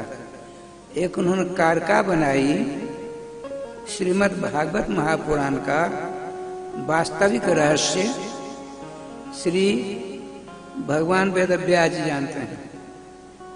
उनके बाद उनके पुत्र स्वयं श्री कृष्ण के वास्तविक अवतार नंदन नंदन रूपोयम श्री सुख भगवान ऋषि के अनुसार श्री सुखदेव जी जानते हैं। राजा श्री परीक्षित जी जानते भी हैं, नहीं भी जानते हैं। यदि जानते तो बार बार उन्होंने प्रश्न किए हैं, प्रश्न नहीं करते। बोले, आप तो प्रथम टीकाकार हो, आप जानते हो। हाँ, श्रीधर सकलम वेत्ति राधे श्याम, मैं सब कुछ जानता हूं। तो प्रश्न करने वाले ने पूछा तो अहंकार द्योतक बात हो गई। भगवान वेदव्यास जी, भगवान श्री सुखदेव जी और श्रीमद् भागवत महापुराण के प्रथम श्रोता पांडुकुल भूषण स्वयं भगवान कृष्ण ही परीक्षित का रूप धारण करने वाले हैं। और उनके विषय में कहते हो जानते हो भी नहीं जानते हो। आप अपने विषय में कहते हो निर्विवाद सुसत्य बात है, मैं सब कुछ जानता हूं। तो इससे अभिमान झलकता है। नहीं नहीं, मैं भगवान नृसिंह जी की कृपा से जानता हूं। मुझमें क्या क्षमता है, शक्ति है, बल पौरुष। सो जाने जे देह जनाई, जिनको सर्वेश्वर श्याम धुर सुंदर जनाना चाहते हैं वही उनको जान पाता है। वैसे सब चक्कर काटते रहते हैं। देखिए, श्रीमद् भागवत महापुराण की कथा चल रही है। श्रीधाम वृंदावन में एक नहीं अनेक जगहों पर प्रत्येक दिन कथाएं होती हैं, नहीं होती? श्रीधाम वृंदावन में श्रीमद् भागवत महापुराण की कथा कई एक जगह प्रत्येक दिन होती है और श्रोता भी वही हैं। अखबार होता, अखबार शब्द का अर्थ संस्कृत व्याकरण करता है खम कृष्णम, खम आनंद, खम राम, खम कृष्ण, न खम इति अखम, न खम न अश्व इति अनस्व, न ब्राह्मण अब्राह्मण, न साधु असाधु, न समास है। खम आनंद श्री कृष्ण श्री राम, न सुखम न आनंद इति अखम, अखम वृणोति, जो दुख का वर्णन करता है उसका नाम अखबार। व्याकरण सहज करता है, व्याकरण जो सुख का लेस नहीं जिसमें है उसका जो वर्णन करे उसका नाम अखबार है। इसीलिए आज के अखबार को आपने एक बार पढ़ लिया, शाम को दोबारा पढ़ने की इच्छा नहीं होगी। मैं भुक्तभोगी हूं। श्री निम्बार्क संस्कृत महाविद्यालय में 59 ईस्वी का मैं छात्र हूं, 1959। अब मेरे कारण से बाबा से प्रार्थना की, हमारे पूज्य चरण गोलोकवासी श्री माधुरी बाबा ये समाचार पत्र आता तो अच्छा होता था, तो मेरे ऊपर कृपा थी, चालू कर दिया। अब मैं ही सबसे पहले पढ़ता, जब मैं पढ़ लेता उसके बाद किसी को मिलता।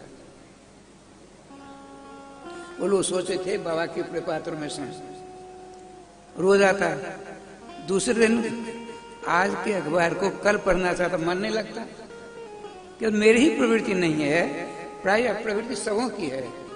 कल के अखबार कोई पढ़ना नहीं चाहेगा। श्रीमद् भागवत महापुराण रोज सुनते हो, रोज पढ़ते हो, फिर भी सुनने की ललक रहती है। क्यों? रुचिरम नवम लिखा है इसमें, रुचिरम नवम नवम। जो कहते हैं, हमने कई बार कथाएं कर ली, कथाएं सुन ली, तो नहीं जानते हैं वो राम कथा जे सुनत अघाही। राम तत्व मरम गोस्वामी तुलसीदास जी के मंत्र हैं, मंत्र।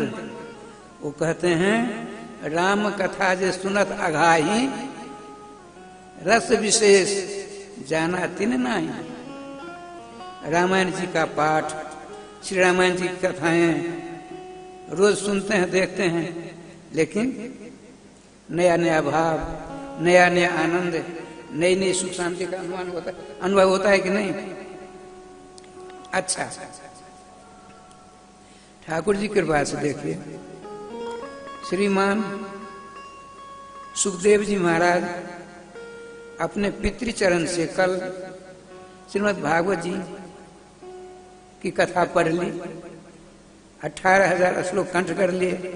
उन दिनों में संस्कृत में पढ़ाया जाता, संस्कृत का बोलवाला था।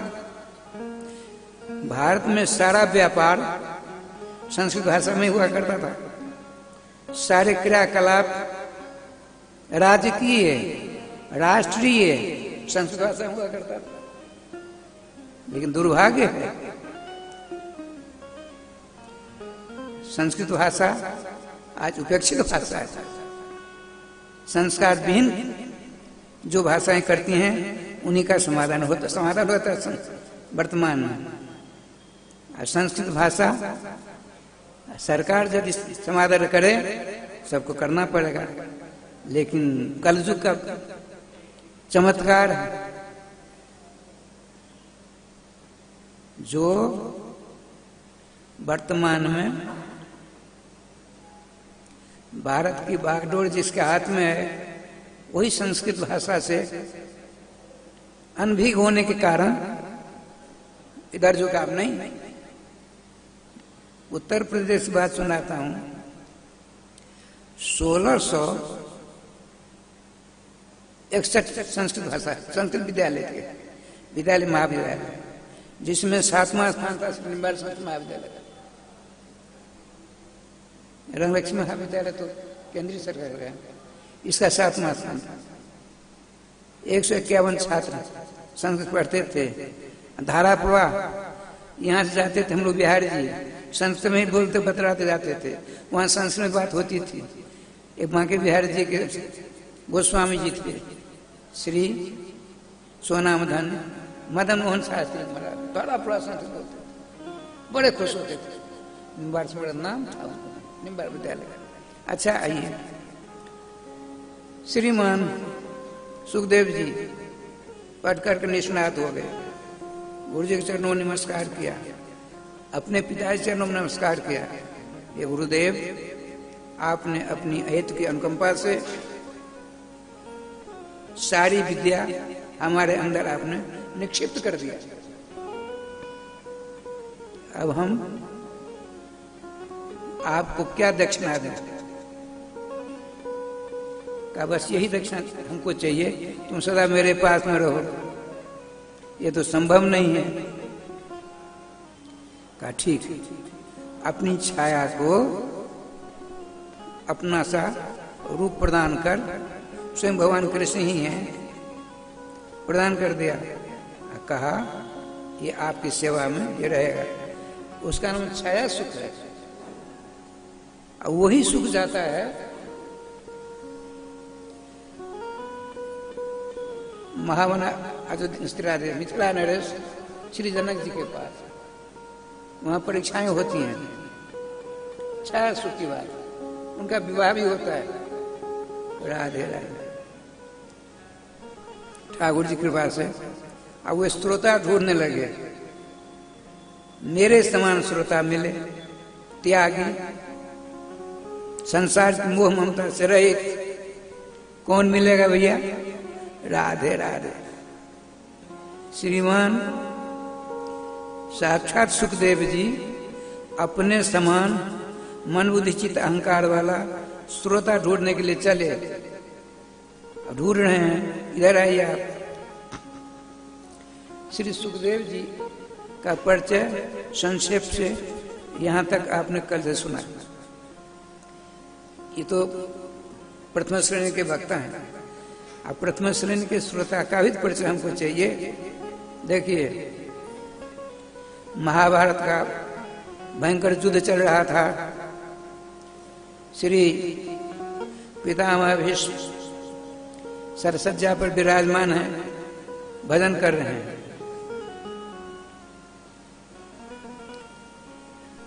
सेनापति का पद मिला आचार्य द्रोण को। 3 दिन, तीसरे दिन उनकी मौत होती है।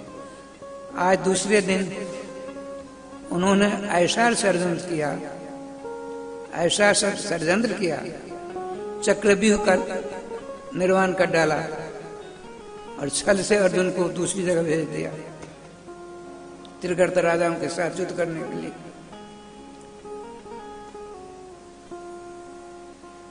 अर्जुन के पुत्र भगवान श्री कृष्ण के भांजा श्री अभिमन्यु जी ने बागडोर संभाला।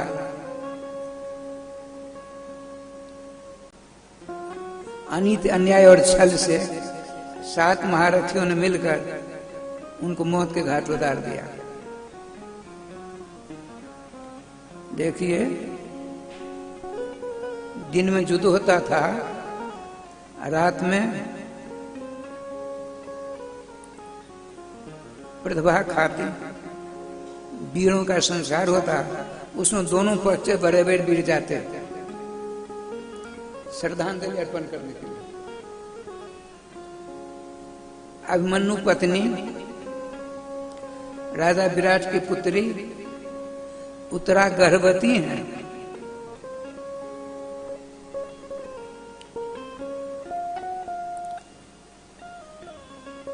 सोलह श्रृंगार कर पहुंचते श्मशान घाट अपने पति के साथ सती होने के लिए। मैं परीक्षित जी का परिचय दे रहा हूं, सावधान।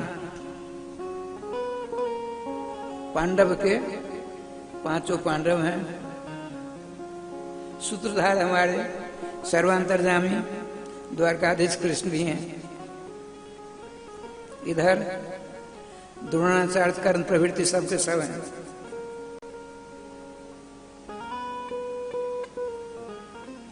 अग्नि संस्कार नहीं होगा। 16 श्रृंगार करके परम पतिव्रता उत्तरा जी बैठी हैं।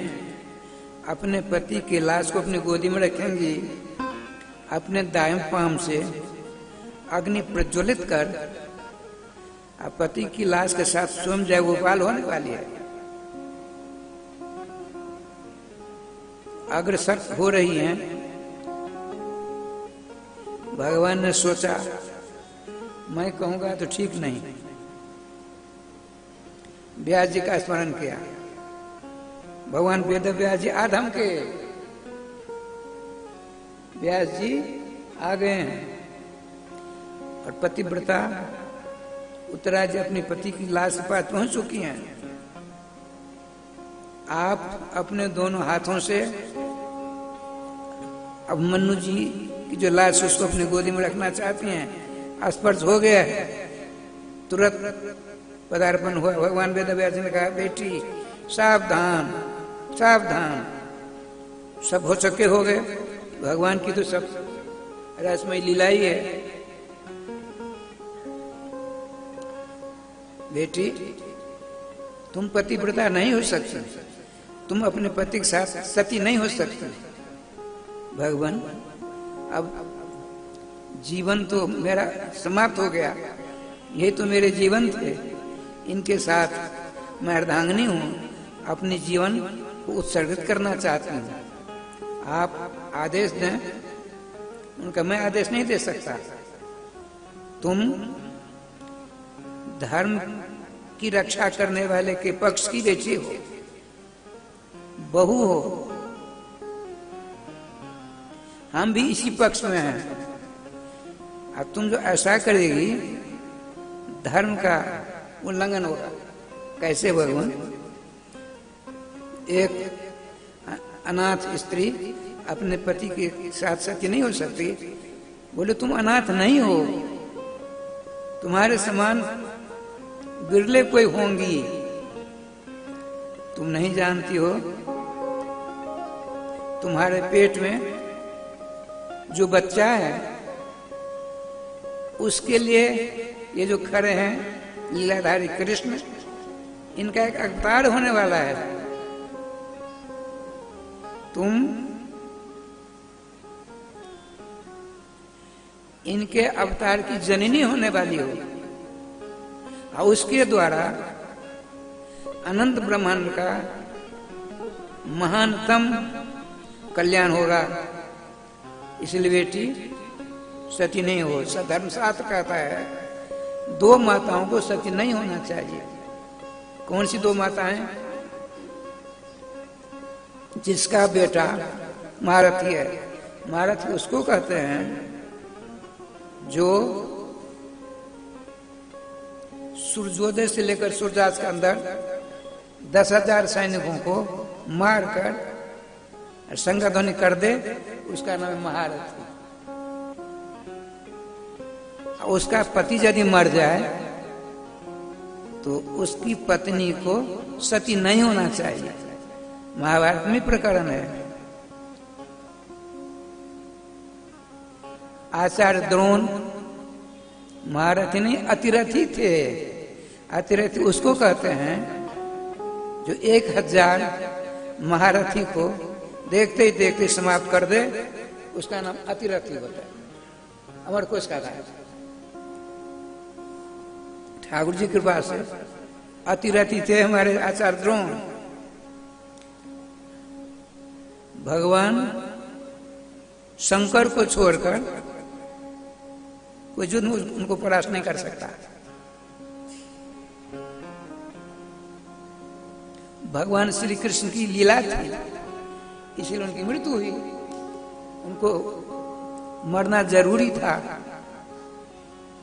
अब उनकी पत्नी आचार्य द्रोण की पत्नी का नाम है कृपी जी, और सती होना चाहती है। तो मैंने उनको जाकर मना किया था। मैं करूंगा भविष्य में। श्री भगवान वेदव्यास जी कहते हैं उनको सती नहीं होने दूंगा। क्यों? उनके बालक अश्वत्थामा महारथी हैं। महारथी की मां को अपने पति के साथ सती नहीं होना चाहिए, ये धर्मशास्त्र कहते हैं। अब तुम और एक गर्भवती मां को सती नहीं होना चाहिए। बेटी तुम गर्भवती हो और साधारण मां नहीं होने वाली हो। तुम्हारे पेट में भगवान सर्वेश्वर श्याम सुंदर का एक अवतार आवेगा और उसके द्वारा दूसरा अवतार होगा। देखिए परीक्षित जी भगवान श्याम सुंदर का एक अवतार, और श्रीमद् भागवत भगवान श्याम सुंदर का एक अवतार। भगवान ने वाणी का अवतार धारण किया है परीक्षित जी की रक्षा करने के लिए। यद्यपि परीक्षित जी श्री कृष्ण ही हैं। एक छोटी सी बात सुना देता हूं। परीक्षित का परिचय है।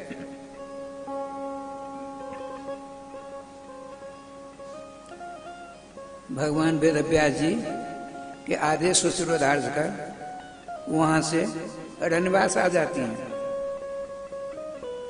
उनकी लाश का संस्कार अभिमन्यु का संस्कार हुआ। अब देखिए 3 महीनों तक चक्रवर्ती सम्राट राजराजेश्वर भगवान के दास श्रीमद् भागवत महापुराण में 3 को हरिदास कहा गया है। 3 कौन? हरिदास उद्धव जी हरिदास है। हरिदास सस्य राजर्षि सत्तम परीक्षित जी हरिदास कहे जाते हैं। एक हरिदास कौन है? गिरिराज गोवर्धन, जिनके आप लोग परिक्रमा करते हो, दर्शन करते हो। अभी ये 3 हो गए हरिदास। इन तीनों में श्रेष्ठ कौन है? भागवत जी निर्णय देते हैं। 2 में से एक की विशेषता जहां प्राप्त होती है वहां तड़प प्रत्यय होता है। अन्यो अयम सुंदर तरह, इन दोनों में ये सुंदर है। एसु सर्वेशु का सुंदर है, एसु सर्वेशु अयम सुंदरतम। बहुतों में जो एक का श्रेष्ठ द्योतन किया जाए उसमें तम प्रत्यय होता है। अब देखिए,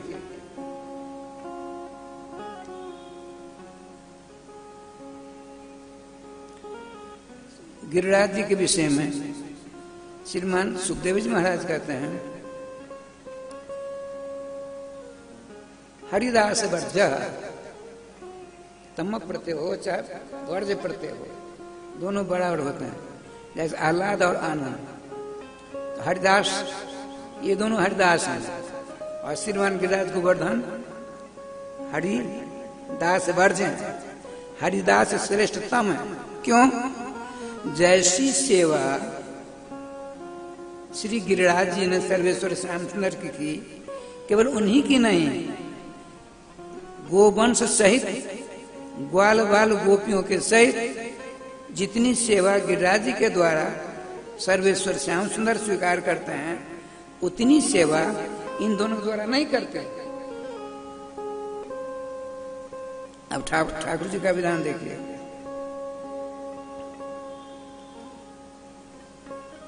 तीन महीनों तक श्री द्वारकाधीश विराजमान रहे। अब चलने वाले हैं तो श्री उत्तराज जी ने सोचा, मैं अशुभ वेश वाली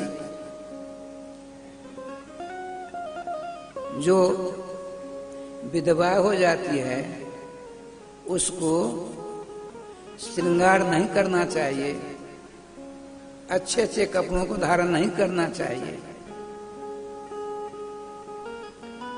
एकमात्र उनके सामने में पति के रूप में सर्वेश्वर श्याम सुंदर ही हैं। उनको रिझाने के लिए रात्रि दिवा तन निमित्त क्रियाकलापों का संपादन करना चाहिए। ये सब बातें प्राप्त होती हैं धर्म ग्रंथों में। उस विधा का पालन कर रही थी, एकांत में रहती थी, श्री कृष्ण मंगल नाम का जाप करती थी। मैले कुचले, देखिए राजपुत्री और राजकुल वधू हैं, लेकिन मर्यादा का पालन कर रही हैं। भगवान सर्वेश्वर का आज महाप्रयाण होगा हस्तिनापुर से द्वारका के लिए। इस वेश को देख करके उनके मन में कष्ट होगा, और यात्रा के समय में यदि विधवा स्त्री दिख जाए तो अपशगुन माना जाता है। परम धर्मात्मा की कुलवधू उत्तराज ने कहा ना, हम यहीं से उनके दर्शन करके यहीं से विदा करते हैं। कुंती जी, द्रौपदी जी विदा में लगी हैं, और भगवान श्री श्याम सुंदर अर्जुन के साथ रथासीन होने जा रहे हैं। राधे श्याम जी, भगवान श्री कृष्ण ने 6 प्रकार से समूह से मिलने का काम किया। 6 प्रकार से हस्तिनापुर से चलते हैं तब अब द्वारका में पहुंचेंगे तभी 6 प्रकार से मिलेंगे। अपने से बड़ों के चरणों की रज ली, समवेग से हृदय से लगाया, कर स्पर्श से हाथ से हाथ मिलाया। लोग कहते हैं अंग्रेजों की देन है, नहीं, भगवान श्री कृष्ण की देन है। राधे राधे। 3 हो गए। और जो अंतेज लोग हैं मुस्कुराते हुए कहते हैं ठीक हो ना। 4 ऊपर अट्टालिकाओं पर स्त्रियां भगवान के ऊपर पुष्प बरसा रही हैं, मुस्कुराते हुए अभिवादन स्वीकार करते हैं। 4 और छोटे उनसे चरण स्पर्श कराते हैं। 6 प्रकार से भगवान श्याम सुंदर मिलते हैं। हस्तिनापुर से सब कुछ हो गया, अब रथासीन होने वाले हैं। इतने में दुर्योधन पुत्र अश्वत्थामा ने, देखिए दुष्ट तरह नहीं छोड़ता है। क्या साधु को साता छोड़ देनी चाहिए? बिल्कुल नहीं। दुष्टता करता करता समाप्त हो जाएगा।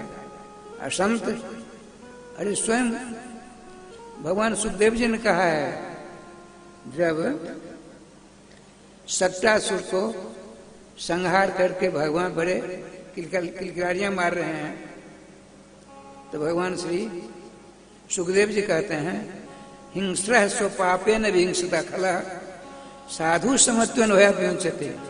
हिंसक प्राणी अपनी हिंसावृत्ति से, अपनी दुष्ट वृत्ति से सभी जगह त्रस्त रहा करते,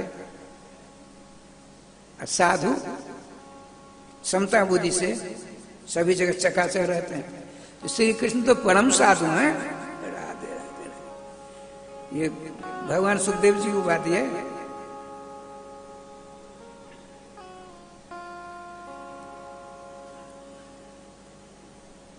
दुष्ट द्रोणी ने, द्रोण के पुत्र अश्वत्थामा ने 5 दिव्यास्त्रों का प्रयोग किया 5 पांडवों का संहार करने के लिए। अब ब्रह्मास्त्र का प्रयोग कर दिया। परम पतिव्रता अभिमन्यु पत्नी, परम सती साध्वी, गर्भवती उत्तरा के गर्भ में जो बच्चा है उसको जलाने के लिए, ताकि पांडव कुल निर्बीज हो जाए। जाको राखे साइया, मार सके नहीं कोई, बालन बाका कर सके, जो जग बेड़ी हो। भगवान स्वयं रक्षा के फिर भी नहीं जानते दुष्ट। भगवान ने अपनी माया के द्वारा 5 पांडवों की ओर आने वाली उन बाणों को समाप्त कर डाला है। अब ब्रह्मास्त्र उत्तरा के गर्भ में घुस गया। उसकी भयंकर ज्वाला से, देखिए सावधान। पतिव्रता पत्नी को क्या करना चाहिए? अपनी परंपरा का निर्वहन करना चाहिए। तो उत्तरा की सास कौन? द्रौपदी जी। और द्रौपदी जी की सास कौन? कुंती जी। भगवान श्याम सुंदर एक बार कुंती जी के महल में जाती हैं। भगवान वहां से बाहर जाने वाले थे। नेत्र बंद करके श्री कृष्ण ध्यान कर रही हैं। गोविंद जय जय गोपाल जय जय नाम का जाप कर रही हैं। श्री कृष्ण पहुंचे। बहुत देर तक परम भक्ता कुंती के स्वरूप का दर्शन करते भगवान। जैसे आप बिहारी जाते हो, बिहारी जी, तो बंगला के दर्शन करते हो, सिंहासन के दर्शन करते हो। वहां के बिहारी जी के स्वरूप से आपका कोई संबंध नहीं है। हमने देखा है। वहां जाते हैं तो चक चाक में भूल जाते हैं स्वरूप को। क्या बढ़िया श्रृंगार है, कैसा ऐसा है। अरे वहां के बिहारी के सुंदर स्वरूप को अपने दोनों नेत्रों की राज में बैठा लो ना। लेकिन ना अच्छा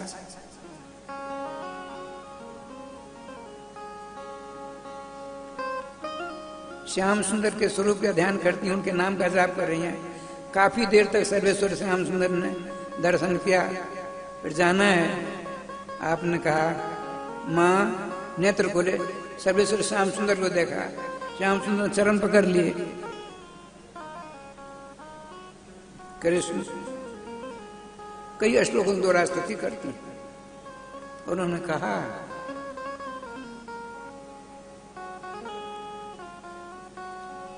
ऐश्वर्य के मद में मत वाले, ज्ञान गुमान में रहने वाले, जाति कुल सौंदर्य आदि में रहने वाले, आप निष्किंचन भजनानंद संतों के गोचर होने वाले को क्या पहचान है? जो जाति के अभिमान, कुल के अभिमान, विद्या के अभिमान, स्वरूप के अभिमान, धन दौलत के अभिमानी होते हैं, वे आपके नाम से बैर करते हैं। ये दुर्गुण कैसे जाएंगे? केवल आपके नाम के द्वारा। यदि इन अहंकारियों ने आपके नाम को पकड़ लिया, सारे दुर्गुण समाप्त हो जाएंगे। लेकिन ना, गौतमी तंत्र में आया है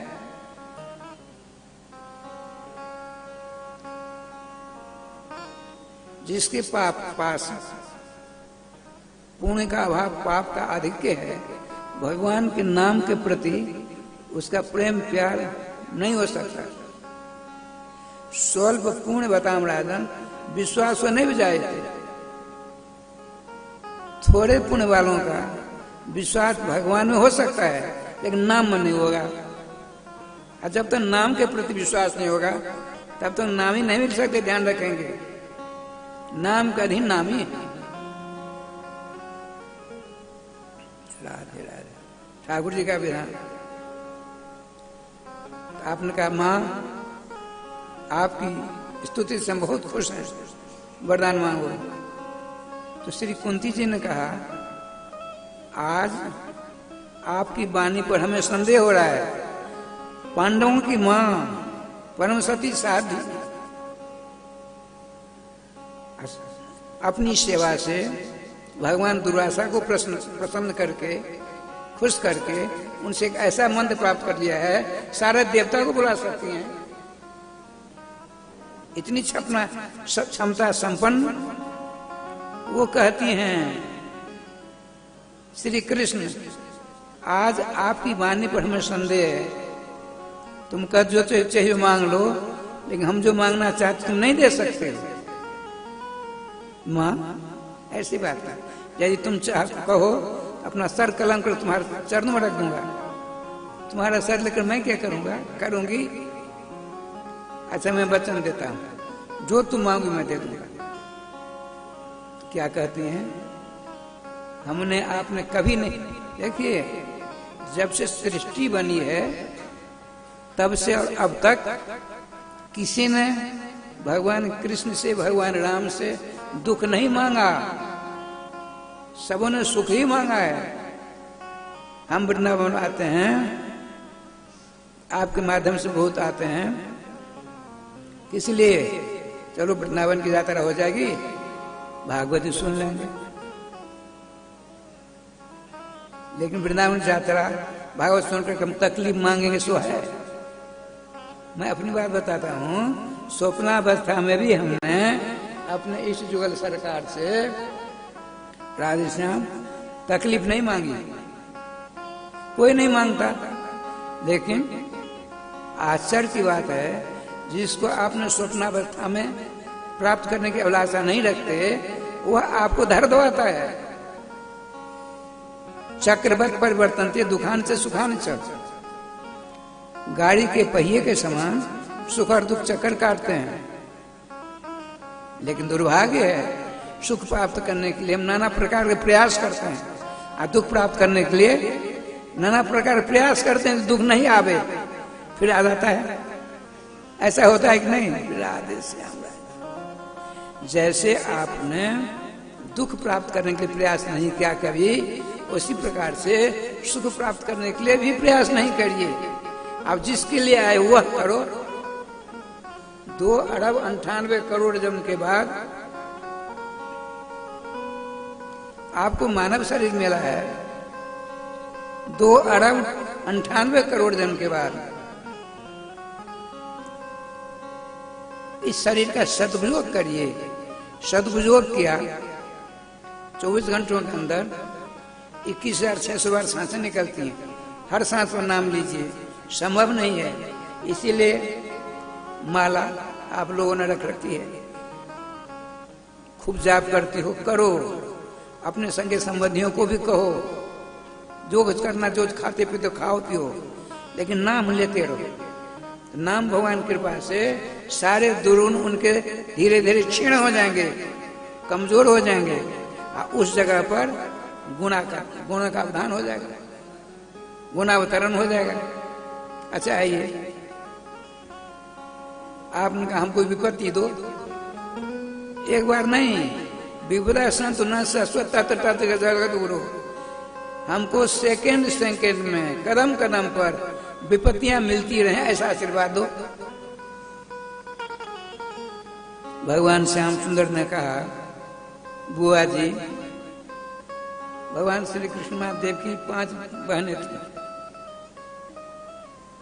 कुंती जी भी एक है। बुआ जी दुख लेकर क्या करोगी? देखो, तुमने ऐसी अकृपा कर दी हम पांडवों के ऊपर, चक्रवर्ती सम्राट बना दिया मेरे बच्चों को, उसमें उलझे रहेंगे, तुमको भूल जाएंगे। हम उस चक्र में पड़ने वाली नहीं है। हमको कष्ट दो, कष्ट दो, कष्ट दो। जब कष्ट होता है, यहाँ बहुत बैठी माता है, किसी प्रकार कष्ट होता है तो वो नाम की शरण लेते हैं। किसी कष्ट होने वाला होता है, नाम की शरण लेते हैं। बहुत बड़ा विश्वास है। नाम भगवान उनके विश्वास की रक्षा भी कर देते हैं। जो काम भगवान से नहीं होते, ध्यान रखेंगे, जो काम राम और कृष्ण से नहीं होगा, वह काम उनके नाम से हो जाएगा। राम कृष्ण को प्राप्त करने के लिए बड़े बड़े उपाय करने पड़े, तभी नहीं मिलते हैं। नाम को पकड़ लीजिए, उनको आना ही पड़ेगा। नाम को पकड़िए, नाम को पकड़िए।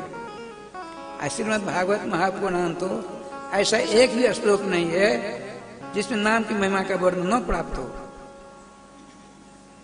श्रीमद् भागवत महापुराण में 18,000 श्लोक हैं।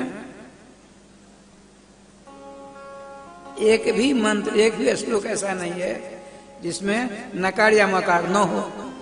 जिसमें नकार या मकार न हो तो व्याकरण का सूत्र है, टीकाकरण बहुत बढ़िया समझाया। वो विषय यहाँ का नहीं है, जरा गूढ़ है, व्याकरण की बात है। व्याकरण शास्त्र के आधार पर श्रीमद् भागवत महापुराण में एक भी ऐसा श्लोक नहीं है जिसमें नकार या मकार न हो। और जिसमें प्राय नहीं है 10-5 में, तो दूसरों सूत्रों से, दूसरे श्लोकों से नकार मकार ला करके संपुष्टि करिए। हलंतम सूत्रांतरादनवर्तनीय सर्वत्र। दूसरे श्लोकों से नकार मकार को लाकर नाम की सिद्धि करिए। ये छूट है व्याकरण शास्त्र। नामात्मक श्रीमद् भागवत है। जैसे इसी का अनुवाद गोस्वामी तुलसीदास ने कर दिखाया। गोस्वामी तुलसीदास जी का जो महामंत्रात्मक रामचरित मानस है, उसमें एक भी चौपा या दोहा या छंद स्वर था नहीं मिलेगा आपको जिसमें रो या मोनो मिले। मिलेंगे ही दोनों। कहां से मिला उनको? श्रीमद् भागवत महापुराण से। बहुत बड़े विद्वान थे, चमत्कारी संत थे। अच्छा, द्रौपदी जी, राधे राधे। देखिए क्या बोले, प्रथम संत, क्या सुंदर बात होती। महाभारत युद्ध से पहले द्रौपदी जी का वस्त्रापकर्षण होता है, चीरा रंग।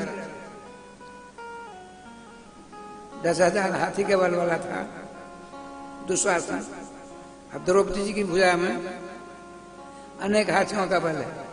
पतिव्रता पत्नी भगवान रामकृष्ण को भी परास्त कर देती है, दुशासन किया है, लेकिन ऋतुमती थी, ताकत लगाई। जब भुजाओं की ताकत क्षीण हो गई, दांत में बड़ी ताकत होती है, आपने दोनों सारे को मिलाकर दांत से पकड़ लिया। जब आपने देखा दुष्ट हमको नग्न करना चाहता है तो क्या करते हैं? ये सारी बातों का स्मरण करते हैं उत्तराजी। उत्तराजी के पेट में जो ब्रह्मास्त्र गया है उसके ताप से संज्वलित हो रही हैं। अपनी दादी सासू माँ की बात स्मरण किया, भगवान श्री कृष्ण को ही सब कुछ माना, और अपनी सास जो है उनके पास। उनको पता था मेरी दांतों में इतनी ताकत है, मैंने अपनी आंखों देखा है बिहार में बेगूसराय जिला पटना से आगे, आप गए होंगे सर, समझ जाएगा, वह राजेंद्र पुल है, 20 mm का लोहा था, उसको मोड़ना चाहते थे तो वहां के इंजीनियरों ने प्रयास किया, नहीं मुड़ पा रही थी, तो बड़ा लंबा एक सरदार इंजीनियर आया, अरे तुम लोग इंजीनियर हो, पढ़े लिखे हो, ये नहीं मुड़ पा रही है, हटो। दांत से पकड़ा, मोड़ दिया। 20 mm की लोहा को उस सरदार इंजीनियर ने, पुराना था, दांत से पकड़ा, मोड़ दिया। दांत में वो ताकत होती है। ये तो कलयुग की बात है, हमारे सामने की बात है, 61-62 ईस्वी की बात, 1961-62। ठाकुर जी की कृपा से द्वापर युग की बात है, 6-7 हजार वर्ष पहले की बात है। लेकिन जब देखा उन्होंने, वहां गांडीव धनुधारी अर्जुन थे, महाबली भीम थे, सत्य प्रतीक युधिष्ठिर जी थे, नकुल सहदेव थे, 5 पांडव, उनको नहीं। आपने क्या किया? देखिए क्या कहती हैं, हा करने से कपड़ा हट गया। हा कृष्ण द्वारकावासिन, हे गोपी बल्लभ ब्रजनाथ, आओ आओ शीघ्र बचाओ, कौरव सागर में डूबी जाती। कृष्ण तुमसे सखा प्राप्त करके मैं क्यों अनाथ समझी जाती। हा कहते ही भगवान वस्त्र अवतार धारण किया। इन बातों का स्मरण करके परम पतिव्रता पत्नी, अभिमन्यु पत्नी श्री उत्तरा जी ने, वेदव्यास जी ने कहा था श्री कृष्ण का अवतार होगा, उस अवतार के द्वारा श्री कृष्ण का दूसरा अवतार होगा। यहाँ मेरे गर्भ में जो बच्चा है उसको जला रहा है कोई। अब क्या देखिए, पहले विचार था नहीं जाएंगे, अब सोचा उन्होंने 5 पांडव हमारे ससुर साहब हैं, जिसने अभी अभी महाभारत के युद्ध करके सबों को परास्त कर समाप्त कर दिया। लेकिन ना, हमारी दादी ने क्या किया? श्री कृष्ण, हाँ कृष्ण कहा। हमारी परदादी ने क्या कहा? श्री कृष्ण से दुख मांगा। 5 पांडव उनके पुत्र थे। देखिए, भारतीय परंपरा में इस परंपरा का निर्वहन करना चाहिए, लेकिन अब तो कोई बात ही नहीं है। जो का प्रभाव है, किसी का दोष नहीं है, पहुंच जाती हैं। कृष्ण कृष्णारविंदाक्ष भक्ता नवविंकर, हे कृष्ण, हे कमल दल नेत्र कृष्ण, रक्षा करिए रक्षा करिए। भगवान रथासीन होने वाले थे, रथ पर बैठे नहीं, तुरंत सावधान। क्या उतरे, मरने से घबराती हो? मरने से घबराती हो? कहती ना, कामम दहतु मे नाथ मामे गर्भो निपातताम, भयंकर ज्वाला मुझे जलाकर सुहा कर दे, लेकिन प्रभु मेरे गर्भस्थ बालक की रक्षा करो। भगवान ने सोचा यदि मैं यहीं से इस गर्भवती माँ के पेट के में बच्चा जो है उसकी रक्षा करूंगा, आने वाला भविष्य मेरे ऊपर अंगुलियां निर्देश करेगा।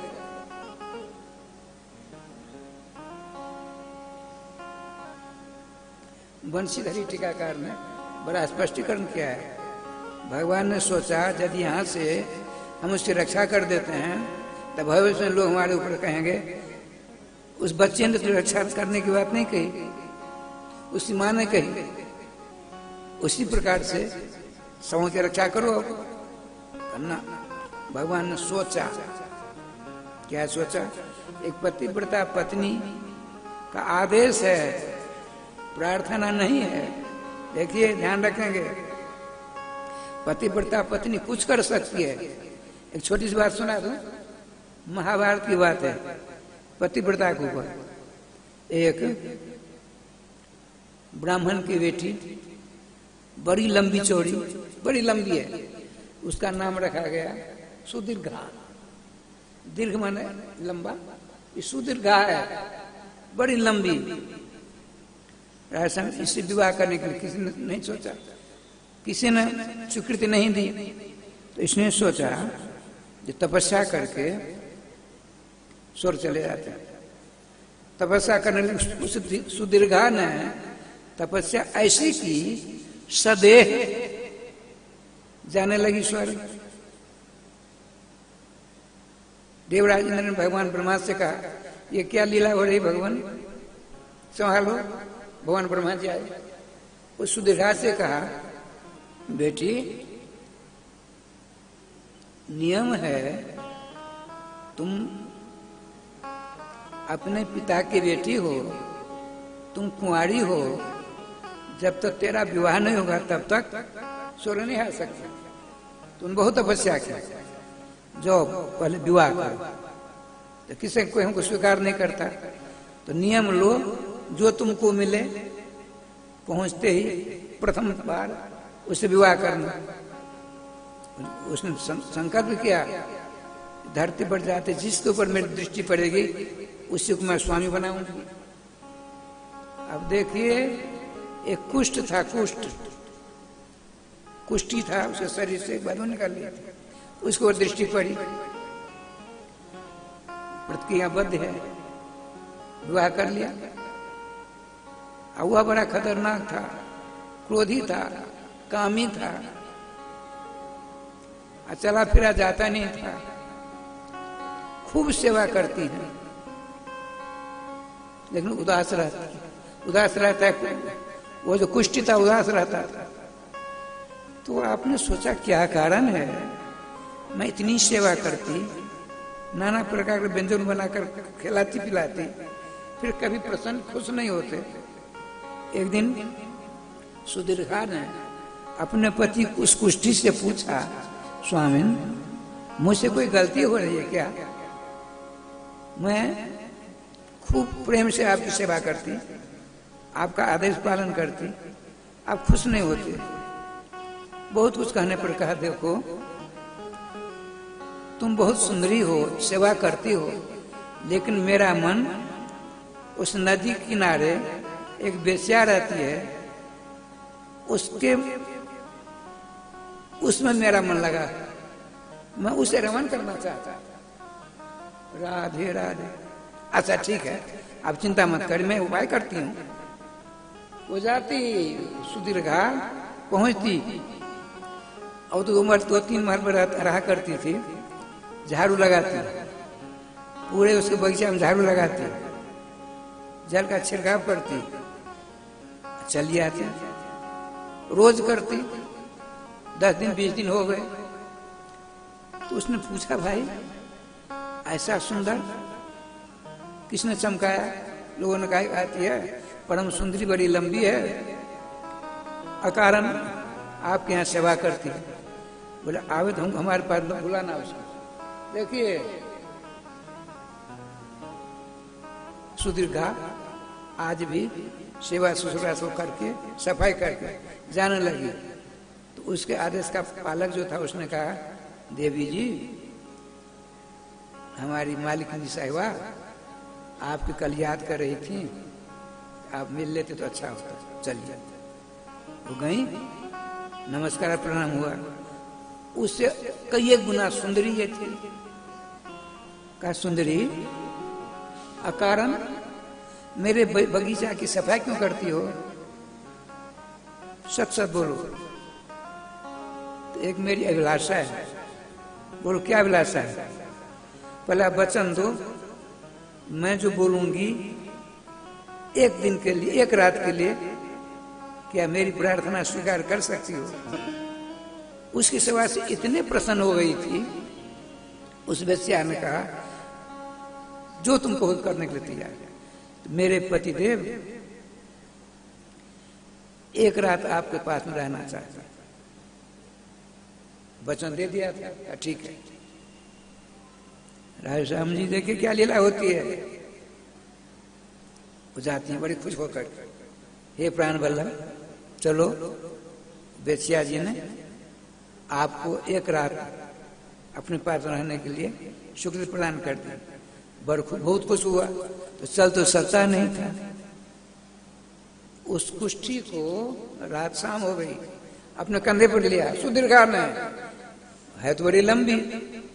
उन्हीं दिनों क्या लीला होती सो देखिए।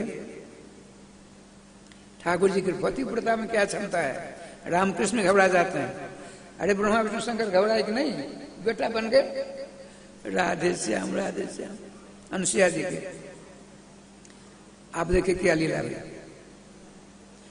कंधे पर लेकर के उसने मस्तक को पकड़कर यूं जा रहा था। कुष्ठी बदबू निकल रही थी। संजोग देखिए मांडव्य ऋषि सूली पर बैठे थे। उन्हीं दिनों की बात है। वो जो बैठे थे उनके चरण से उस कुष्ठी का मस्तक से स्पर्श हो गया। उनका ध्यान टूट गया। तुरंत उन्होंने श्राप दिया, अरे दुष्ट तेने मेरे ध्यान तोड़ा है तो सूर्योदय होते होते तो तेरा प्राण निकल जाए, तेरे प्राण निकल जाए। परम सती साध्वी सुदीर्घा जी ने इस बात को सुनी, यह बात सुनी तो उन्होंने संकल्प किया सूर्य उदय होने ही नहीं देंगे। ना सूर्य उदय होंगे तो मेरे पति मरेंगे। राधे राधे देखे लीला क्या हुआ। अब पहुंचते पहुंचते आगे कहाँ वेश्या के आश्रम, बदबू निकल रही है शरीर। अब तो घबरा गया, मैं मर जाऊंगा, मैं मर जाऊंगा, मैं मर जाऊंगा। बाबा ने साफ दे दिया, बाबा ने साफ दे दिया है और डर के मारे परेशान है। अब भोग विलास तो गया, न जाने कहाँ गया। उनका स्वामी आप चिंता मत करो, जब तक मेरे शरीर में प्राण है तब तो सूर्य उदय नहीं होने दूंगी। राधे राधे राधे। रात बड़ी लंबी हो गई, घबराए सारे देवता। परम पतिव्रता है, पतिव्रता की बात सुना रहा है। सारे ब्रह्मा जी पहुंचते हैं श्री अनुसुईया जी के पास। दंडवत प्रणाम नमस्कार हुआ। कहा ब्राह्मण कैसे उदास, घटना चक्र समाप्त होने जा रहा है, क्यों? सारी बात बताई। आपके हाथ में है अनुसुईया। अनुसुईया शब्द का अर्थ होता है व्याकरण के आधार पर परेशान गुणेशु दोषाविष्करणम असूया। दूसरों के गुणों में से अवगुण को जो निकाले उसका नाम असूया। नो विद्यते जश्याम असूया भाव असो अनुसूया। हम लोग दूसरों के गुण में अवगुण निकालते हैं, आपके गुण में अवगुण निकालते हैं, आप गुण अवगुण निकालते हैं। उस भाव का नाम है, उस प्रक्रिया का नाम है असूया। जिसमें यह गलत भाव न हो उसका नाम अनुसूया। श्रीमती अनुसुईया जी दूसरों के अवगुण में भी गुण ही निकालते थे। आज सवेरे हम बैठे थे वहां तो चर्चा चली, मैंने कहा देखिए श्रीधाम वृंदावन आए हो, आंख नाना प्रकार की बातें देखेंगी, कान सुनेंगी गए, इसलिए चिंता मत करो, अच्छे गुणों को अच्छी वस्तु को धारण कर लो और बुरी वस्तु को छोड़ दो। लेकिन अपने लोगों में तो आदत है अच्छी बात को छोड़ने की और बुरी बात को रखने की। तो वृंदावन आने से नुकसान हुआ कि लाभ हुआ? नुकसान हुआ, नहीं आते तो अच्छा था।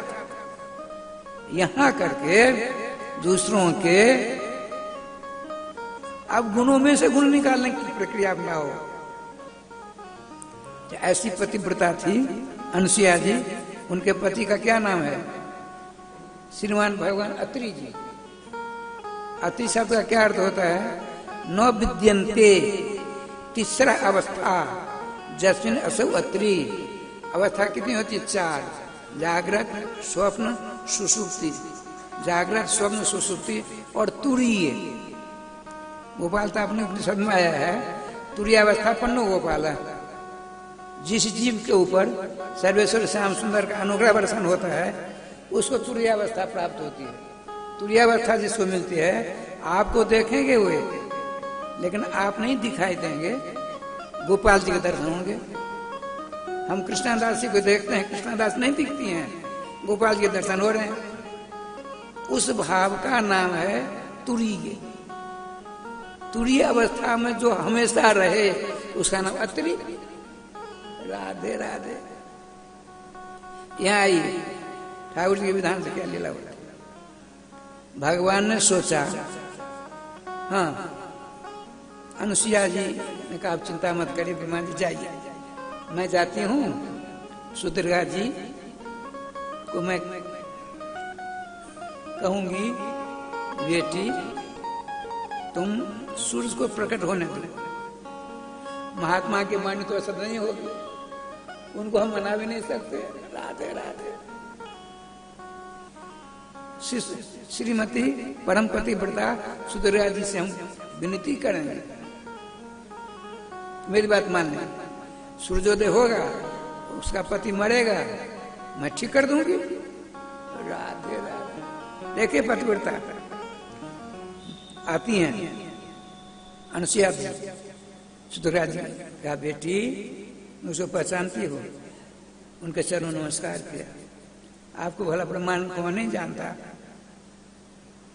ब्रह्मा विष्णु शंकर को जिन्होंने बालक बना डाला, मेरी बात मानोगी? मेरी प्रतिज्ञा पर ध्यान रखिए, मेरे पति न मरने पाले। अरे उसकी चिंता तुम मत करो, उसकी चिंता को मुझको दे दो। देखो उथल पुथल हो रहा है त्रिलोक में, सूर्योदय होने दो बेटी।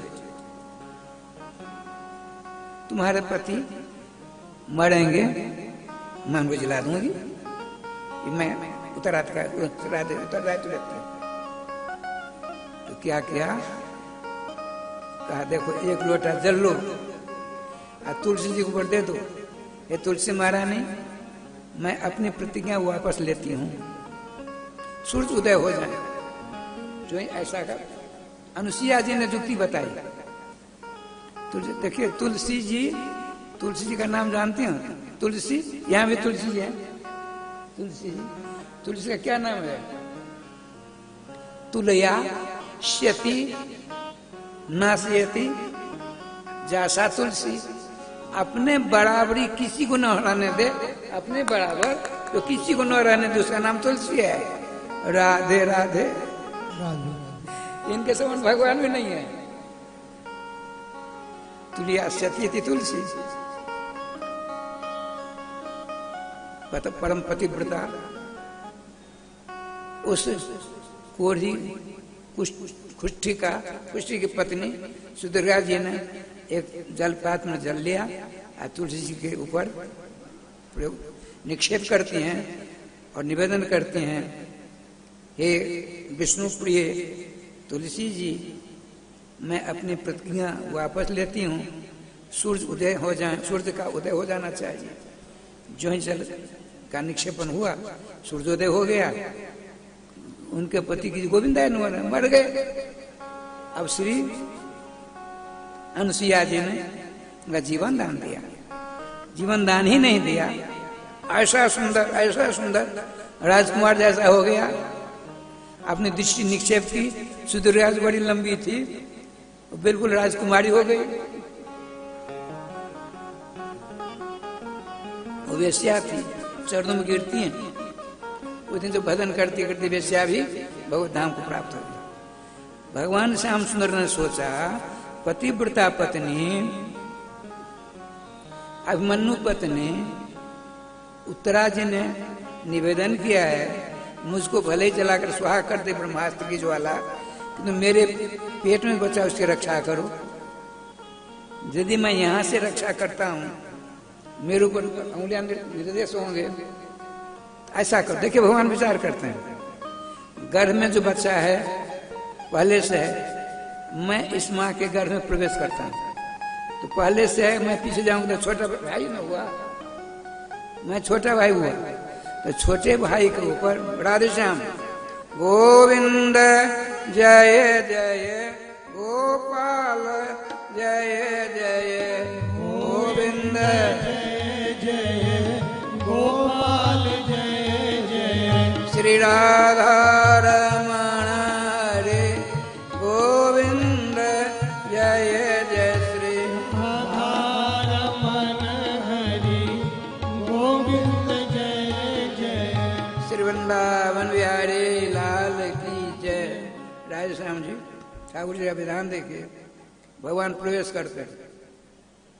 ब्रह्मास्त्र में भी भगवान की ही शक्ति है।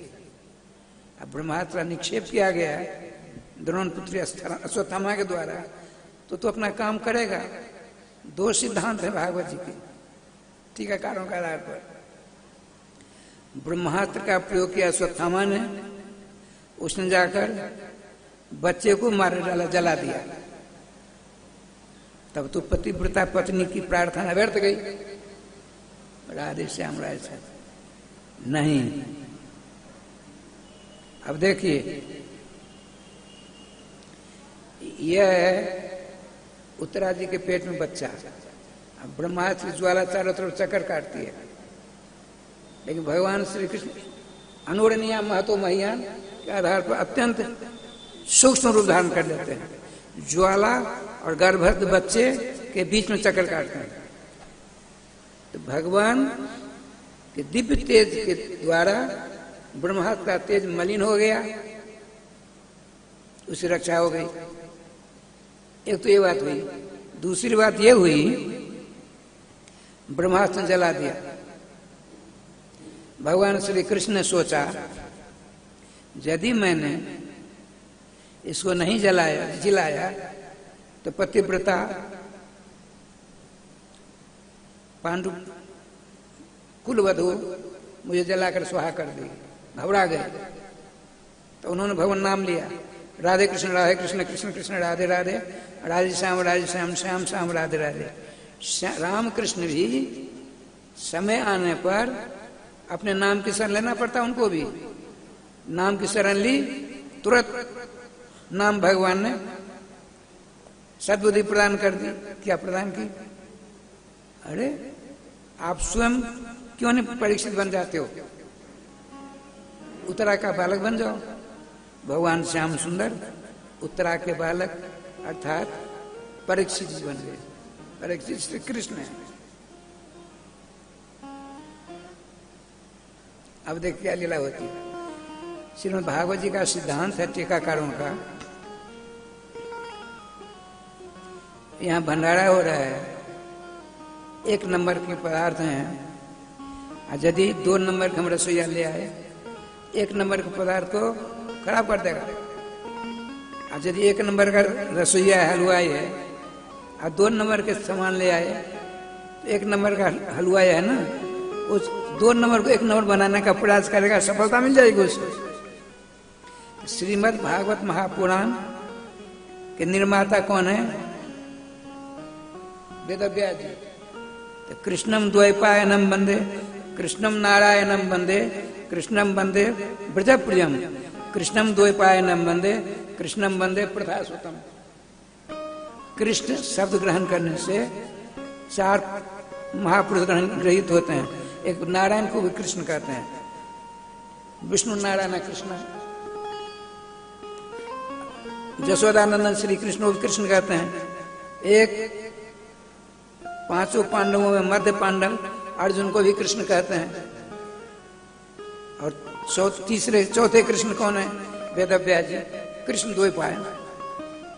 गीता जी में विभूति वर्णन में कहते हैं भगवान श्री कृष्ण व्यासा नाम कृष्ण द्वैपायन। कहने का तात्पर्य क्या लीला है देखिए। भगवान श्री कृष्ण ही हलवाई हैं। हलवाई माने भगवान वेदव्यास। ठाकुर जी का विधान देखिए। अब भागवत जी क्या है? श्रीमद् भागवत श्रीमद् भागवत तथा स्वरूप में एकमेवास्ति सच्चिदानंद लक्षणम। जो तत्व श्री कृष्ण वही तत्व श्रीमद् भागवत महापुराण। तेनें वांग्मयी मूर्ति प्रत्यक्षा वर्तते हरे।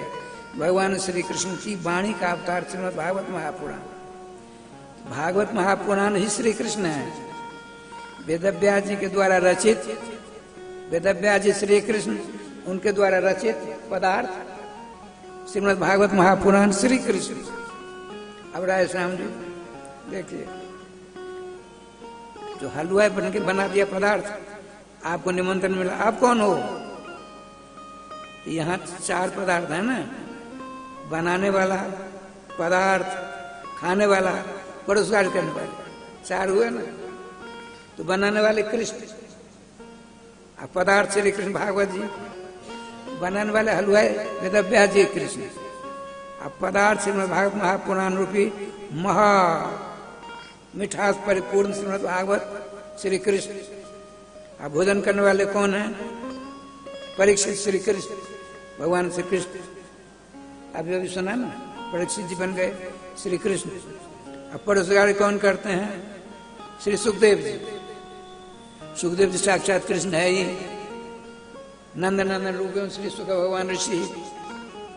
अतः श्रीमद् भागवत महापुराण अमृत का रसास्वादन करने के लिए आप बैठे हैं, सुनिए। अच्छा, कुछ राधे हम दुआ राधे राधे कर लेते हैं, तब तो हमारे कवि आज कुछ कहेंगे। श्री वृंदावन बिहारी लाल की जय।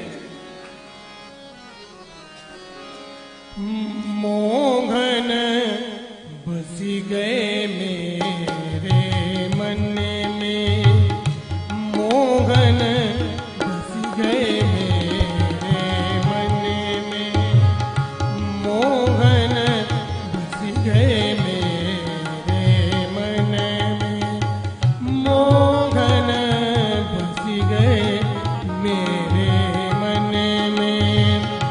लोक लाज कुल कानी छूटी गई, लोक लाज कुल कान छूटी गई, इनकी लगन लगन में मोहन बसी गए मेरे मन में, मोहन बसी गए मेरे मन में। जय हो।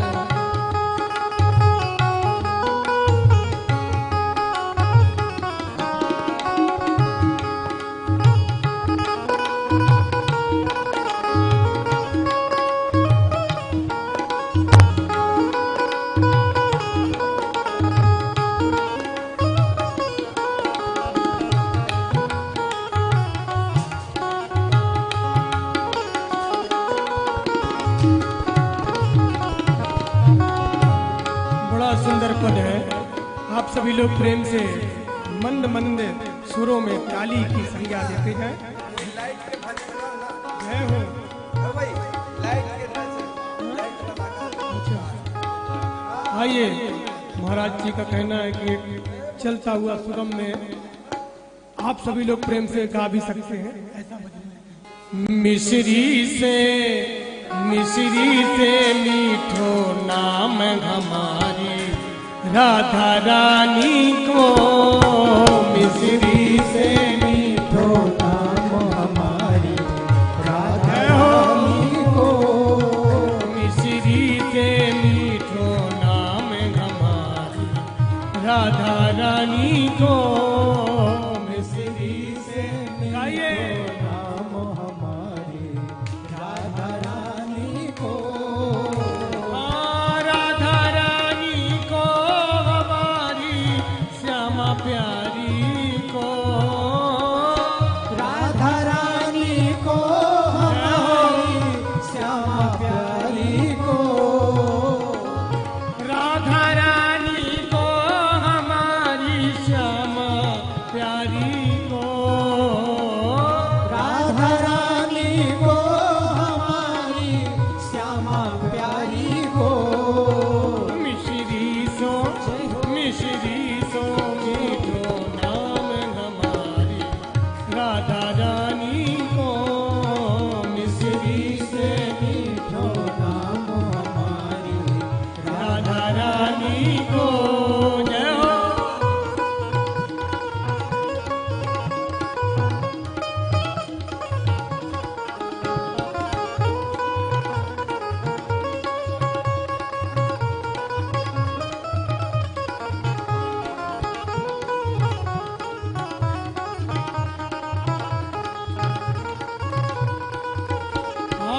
बाबा है वृषभान कुंवर श्री कीरति मैया है, बाबा है वृषभान कुंवर श्री कीरति मैया है, बाबा है वृषभान कुंवर श्री कीरति मैया है, बाबा है वृषभान कुंवर श्री कीरति मैया है, ब्रज में बरसानो हम हमारी राधा रानी को, ब्रज में बरसानो काम हमारी राधा रानी को, मिश्री से मीठो नाम हमारी राधा रानी को, मिश्री से मीठो नाम हमारी राधा रानी को। जय हो। श्री राधे।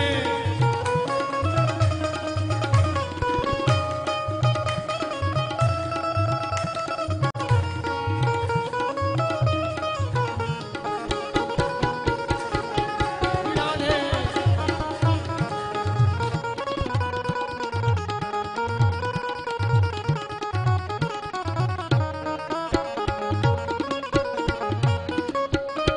तीन लोक 14 भुवनों की स्वामिनी राधा जू, तीन लोक 14 भुवनों की स्वामिनी राधा जू, तीन लोक 14 भुवनों की स्वामिनी श्यामा जू, तीन लोक 14 भुवनों की स्वामिनी राधा जू, चरणन को चाकर श्याम हमारी राधा रानी को, चरणन को चाकर श्याम हमारी राधा रानी को, मिश्री सो मीठो नाम हमारी राधा रानी को, मिश्री सो मीठो नाम हमारी राधा रानी को, राधा राधा जपने से भव बाधा कट जाती, राधा राधा जपने से भव बाधा कट जाती, राधा राधा जपने से भव बाधा कट जाती, राधा राधा जपने से भव बाधा कट जाती, दुख दूर करने को नाम हमारी राधा रानी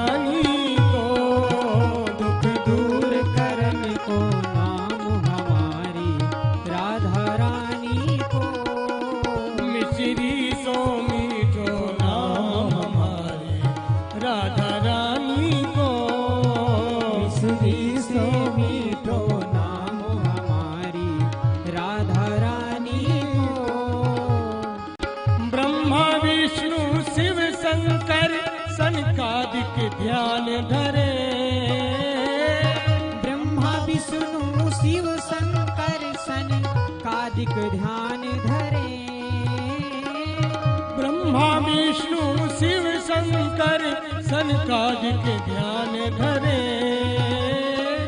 ब्रह्मा विष्णु शिव शंकर सनकादिक ध्यान धरे। गुण गावे तो ताराम हमारी राधा रानी को। गुण गावे तो ताराम हमारी राधा रानी को। मिश्री से मीठो नाम हमारा राधा रानी को। मिश्री से मीठो नाम हमारी राधा रानी को। हमारी राधा रानी को। हमारी राधा रानी को। हमारी राधा रानी को। बोली वृंदावन बिहारी लाल की जय। जय जय श्री राधे। श्रीमद् भागवत महापुराण की रसमयी कथा का रसास्वादन हम कर रहे हैं। बहुत सारे प्रकरण हैं।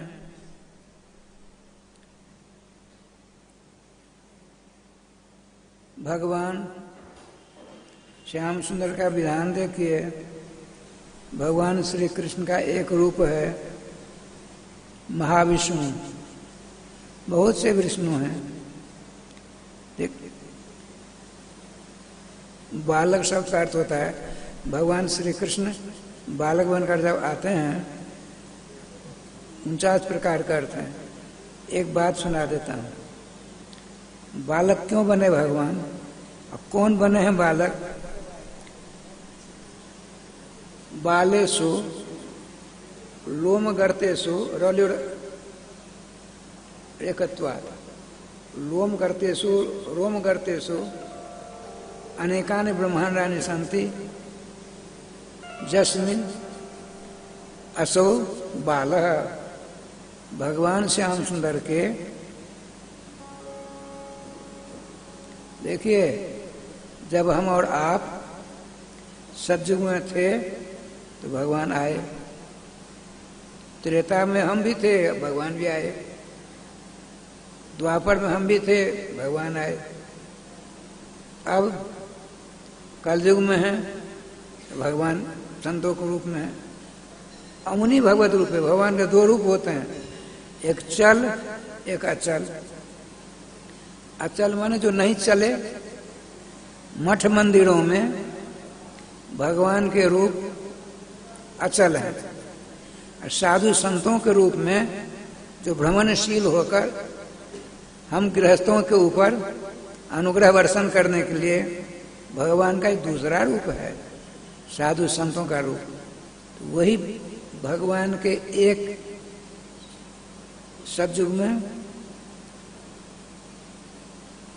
अवतार भगवान के होते हैं हंस के रूप में। तो 27 का मंगलमय विग्रह होता है। हमारे आप भी 27 होते हैं। त्रेता में जब भगवान रघुनाथ बन करके आते हैं 14 हाथ का उनका मंगलमय विग्रह होता है। 14 करोड़ बाल होते हैं। हम भी रहते हैं तो हमारे भी 14 करोड़ बाल होते हैं। द्वापर में हम और आप भी होते हैं। भगवान श्री कृष्ण आते हैं आपके शरीर में भी 7 करोड़ बाल, उनके में भी। तो भगवान के एक रोम गर्त में अगर एक बाल को उखाड़िए उसमें छोटा सा गड्ढा होता है, उसमें अनंत ब्रह्मांड है। तो ब्रह्मांड तो अनेक हैं। ब्रह्मा कितने हैं? तो जितने ब्रह्मांड उतने ब्रह्मा, उतने विष्णु, उतने शंकर। तो कहाँ से उत्पन्न होते हैं लोग? तो ब्रह्मा विष्णु शंकर की फैक्ट्री नहीं होती। अपने लोगों की पदोन्नति होती है तो आप ब्रह्मा बनते, शंकर बनते, विष्णु बनते हैं। लेकिन विष्णु तक बन जाओगे, डुप्लीकेट विष्णु होगे। ओरिजिनल सदा रहने वाले जो विष्णु हैं उनमें 3 चिन्ह होते हैं, 2 चिन्ह राधे से, 3 चिन्ह। कौन कौन? ओरिजिनल विष्णु जो होते हैं उसके 3 चिन्ह होते हैं। एक राधे राधे कौस्तुभ मणि होती है, एक भृगुजी ने लात मारी थी बाएं बक्षस्थल पर भृगुलता का चिन्ह होता है, बाएं बक्षस्थल पर श्रीवत्स का चिन्ह, लक्ष्मी जी का चिन्ह। ये ओरिजिनल जो विष्णु हैं उनके पास हम लोगों की जो उन्नति होती है, पदोन्नति होती समझ लीजिए, तो विष्णु बनते हैं। ये 3 चीज नहीं रहेंगे और सब कुछ हो जाएंगे। इसीलिए भगवान रामकृष्ण के एक बाल गर्त में, गड्ढा में अनंत ब्रह्मा, अनंत विष्णु, अनंत शंकर, अनंत ब्रह्मांड में रहते हैं, वो सब वहां विराजमान है। यहाँ शेष साई भगवान है, ओरिजिनल विष्णु। उनकी इच्छा हुई सृष्टि हो तो उनके नाभि से कमल ऊपर आता है, जलमग्न समस्त लोग, कमल खिल गया। ठाकुर जी का विधान देखिए, उस कमल के ऊपर, कमल में कर्णिका होती है, ये कमल का फूल है, इसमें कर्णिका है। जो हम लोग बच्चे थे उसमें फल होता है, फल वो खाया जाता है। आप लोग खाए नहीं खाए भगवान ने, इसमें फूल में इतना वाला, उसमें फल खाने वाला होता है। हम लोगों ने खाया बचपन में।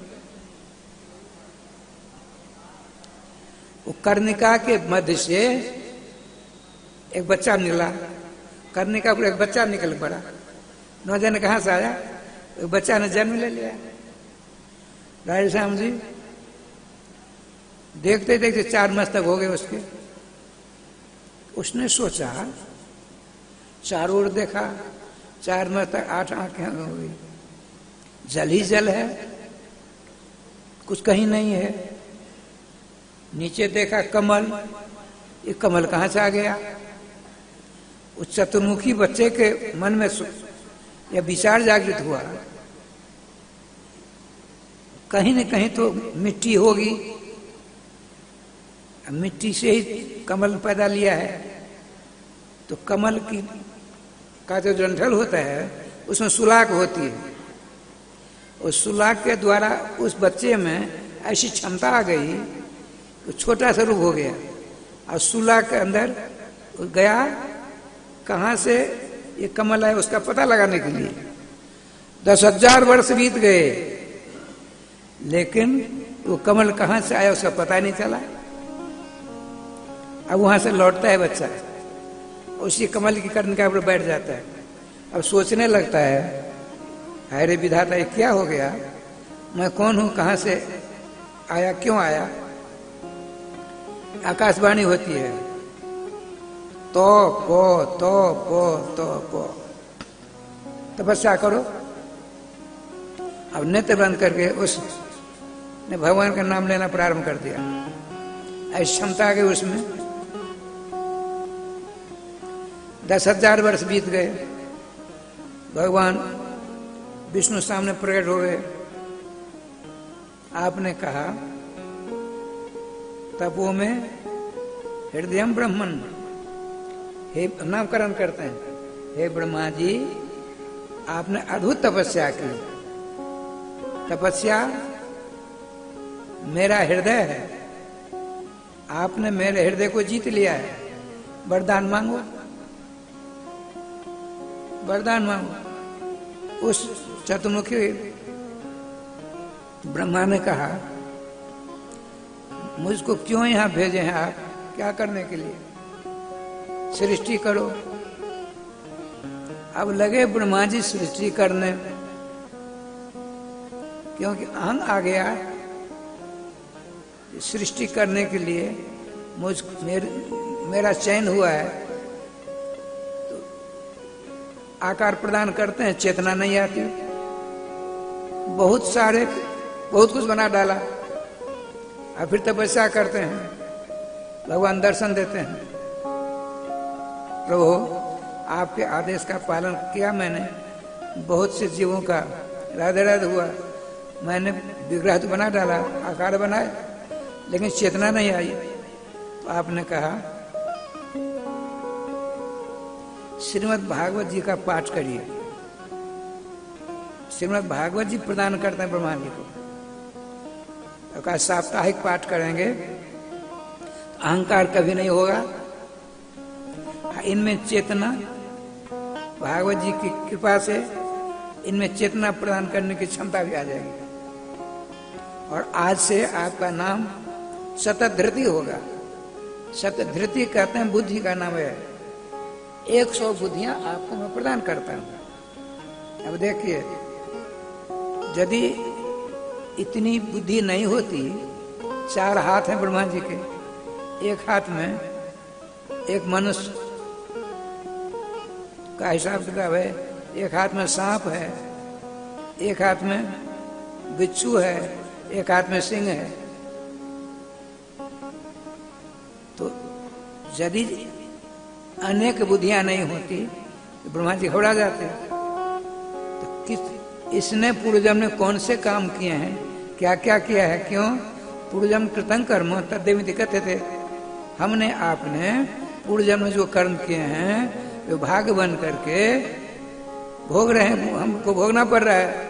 इस बार जो कर्म करेंगे भाग बन के अगले जन्म भोगना पड़ेगा। इसीलिए जो कृष्णार्पण हो जाते हैं, भगवत परायण हो जाते हैं, उनमें अहंग नहीं होना चाहिए। जो भी कुछ करते हैं, जब 56 भोग भगवान के भोग लगते, तुलसी दल पड़ने से भगवत प्रसाद हो जाता है।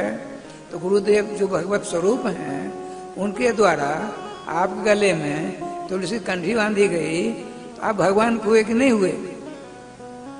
वैष्णव होने पर भी यदि आप भगवान के नहीं हुए तो मन में छल है, प्रपंच है, दुराव है, भेद है, उसका भोग तो आपको ही भोगना पड़ेगा। आप भगवान के हो गए। जैसे आपको होता है, हमको अच्छी साड़ी पसंद है तो अच्छी साड़ी खरीदती हो, अच्छी वस्तु पसंद है, अच्छी वस्तु का निर्माण करती हो। तो आपके इष्ट को तो आपसे बढ़िया वस्तु चाहिए, एक नवर्ची बनाकर भोग लगाइए। अब भगवान उसका रस ग्रहण कर लेते हैं और उस तत्पश्चात आपके लिए प्रसाद छोड़ देते हैं।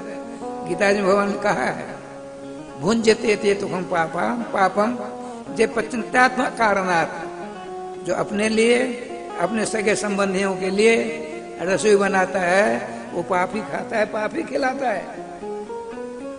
तब क्या होगा, तो भगवान को अर्पण कर दीजिए तो प्रसाद हो जाएगा। हे गुणों का अपमार्जन हो जाता है, आप विशिष्ट गुणों का आदान उसमें हो जाता है। जब आपके द्वारा आरोगा गया प्रसाद, भगवत प्रसाद हो गया, तो आपके गले में कंठी पड़ने से आप भगवान के नहीं हुए, भगवान के हो गए। आपके द्वारा जितने क्रियाकलाप होंगे ये भगवान का अर्पण हो जाता है।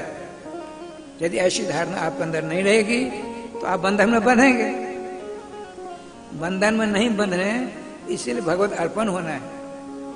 कुछ वैष्णव ऐसे हैं जो भी काम करते हैं, सवेरे संकल्प करते हैं, मेरे द्वारा जो काम हो सोने से पहले वो सब हम आपको अर्पण करते हैं। और कुछ वैष्णव ऐसे होते हैं, जिस दिन आपने वैष्णव धर्म स्वीकार किया, उस दिन संकल्प ले लिया, आज से जो मेरे कुछ नहीं सब आपके। कुछ छली प्रपंची होते हैं, बढ़िया चीज तो अपने लिए रख देते हैं, घटिया घटिया भगवान को दे देते हैं। भगवान आपसे समझदार ज्यादा है, आपकी दुर्बुद्धि को समझ लेते हैं। आपकी दुर्बुद्धि का फल आपको भोगना पड़ता है, इसलिए सावधान। भगवान नाम का जाप करेंगे, धीरे धीरे धीरे धीरे सद्बुद्धि, भगवत गुण आपके अंदर आधान हो जाएंगे उनका। अच्छा, नाना प्रकार की सृष्टि की बात होने लगी। इतने में क्या लीला हो सो देखिए श्री जी की कृपा से।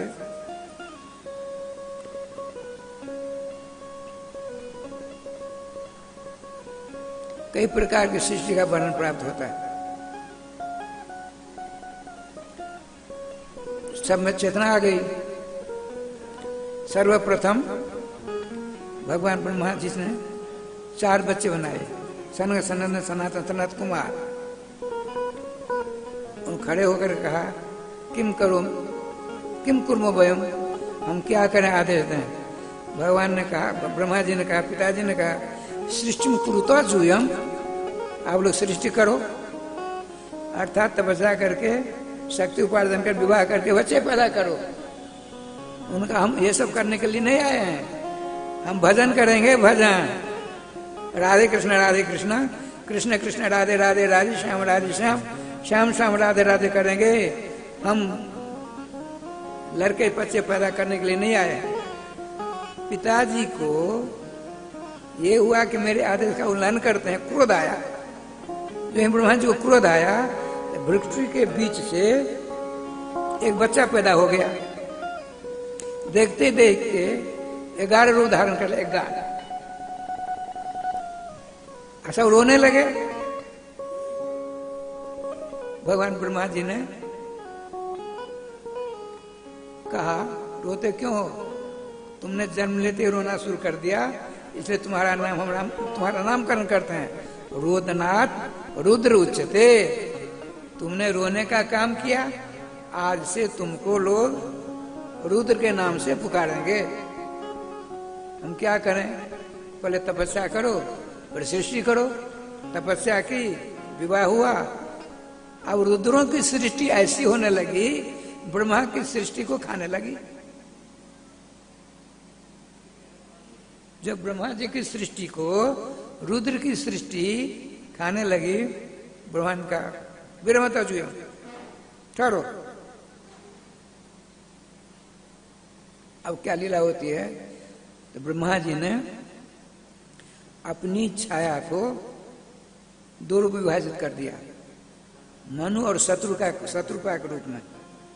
उन दोनों ने आज जो प्रार्थना हम क्या करें, पहले तपस्या करो, उसके बाद सृष्टि करो। अब तक मंत्रों के द्वारा मानसिक सृष्टि हुआ करती थी। अब पति पत्नी के संपर्क से प्रथम बार सृष्टि प्रारंभ होती है। मनु जी हैं, स्वयंभू मनु, और शत्रुपा जी उनकी पत्नी हुई। ब्रह्मा जी ने ही अपनी छाया को दूर प्रदान किया। उनसे बच्चे हुए 5। अब देख क्या लीला हुई। आज 70 वर्ष हो गए। नई बात सुना देता हूं। आज के ही दिन निजाम हैदराबाद लौह पुरुष वल्लभ भाई पटेल ने भारत में विलय कराया था। उसका इरादा था, बहुत बड़ा था, विश्व में सबसे बड़ा धनी था, बड़ा कंजूस था, बड़ा कंजूस, बीमार पड़ा तो इंग्लैंड से डॉक्टर मशीन लेकर आया। वो जो सोता था, बिजली बंद कर सोता था, बिजली खर्च हो जाएगा ना, अब उसके लिए चाहिए बिजली, मशीन जांच करेगी, बिजली है ही नहीं, कल सब कल करना, बिजली खर्च हो जाएगी। इतना कंजूस था निजाम। और समय समय पर अंग्रेज सरकार को निजाम से पैसा कर्जा में लेता था अंग्रेज, इसीलिए उसको हृदय चाहता था इसको स्वतंत्र रख दिया जाए। पूछा तुम क्या करना चाहते हो? हम स्वतंत्र, हम भविष्य में पूरे भारत पर कब्जा करेंगे। 60,000 स्वतंत्र सेना थी, खजाना था, सिक्का चलती थी, सारी बातें होती थी। 60,000 40,000 सैनिक हैं। उसका जो प्रधानमंत्री था, प्रासंगिक बात सुनाता है, उसका जो प्रधानमंत्री था कट्टर जिन्ना का चला था। अपने घर में जिन्ना का स्वरूप मूर्ति फोटो रखता था और जो कहता था वही निजाम करता था। उसका मेरी सेना शक्तिशाली है और समय आने पर निजाम से क्या नाम है जिन्ना से मदद मिलेगी। यह बात लौह पुरुष वल्लभ भाई पटेल समझ गए, लेकिन जवाहरलाल तो पक्के मुसलमान, उनका नहीं ठहरिए, बातचीत कर लेंगे। और धीरे धीरे जिन्ना के द्वारा महाराष्ट्र, कर्नाटक जो आजकल है,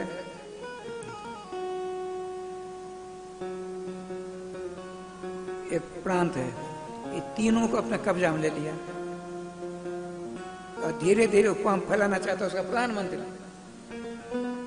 उधर उसने कह दिया जिन्ना ने, आप चिंता मत करो, जरूरत पड़ने पर खूब फौज हम भेज देंगे।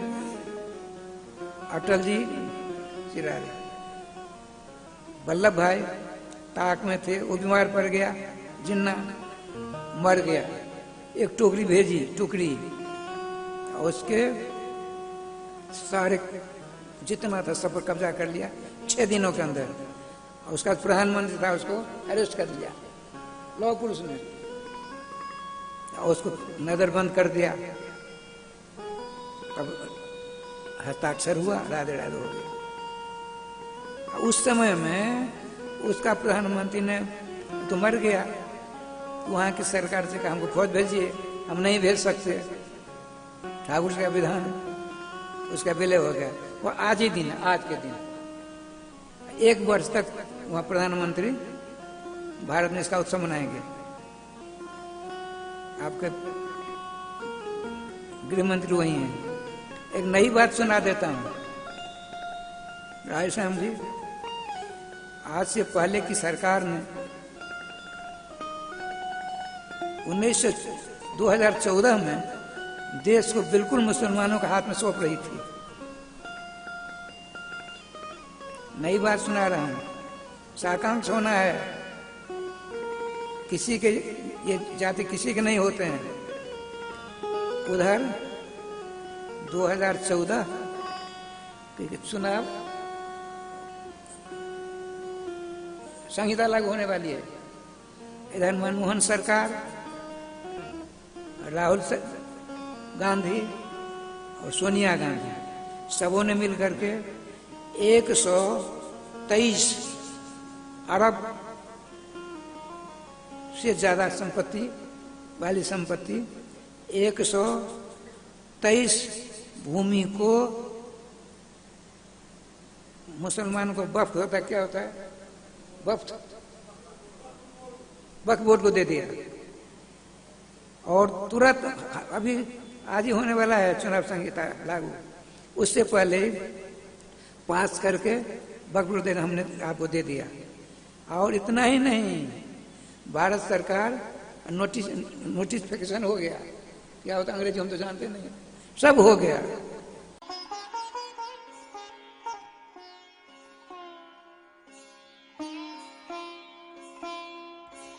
आज का पंचांग दिनांक 15 अक्टूबर 2022, शक संवत 1944, विक्रम संवत 2079, दिन शनिवार, सूर्योदय 6:35, सूर्यास्त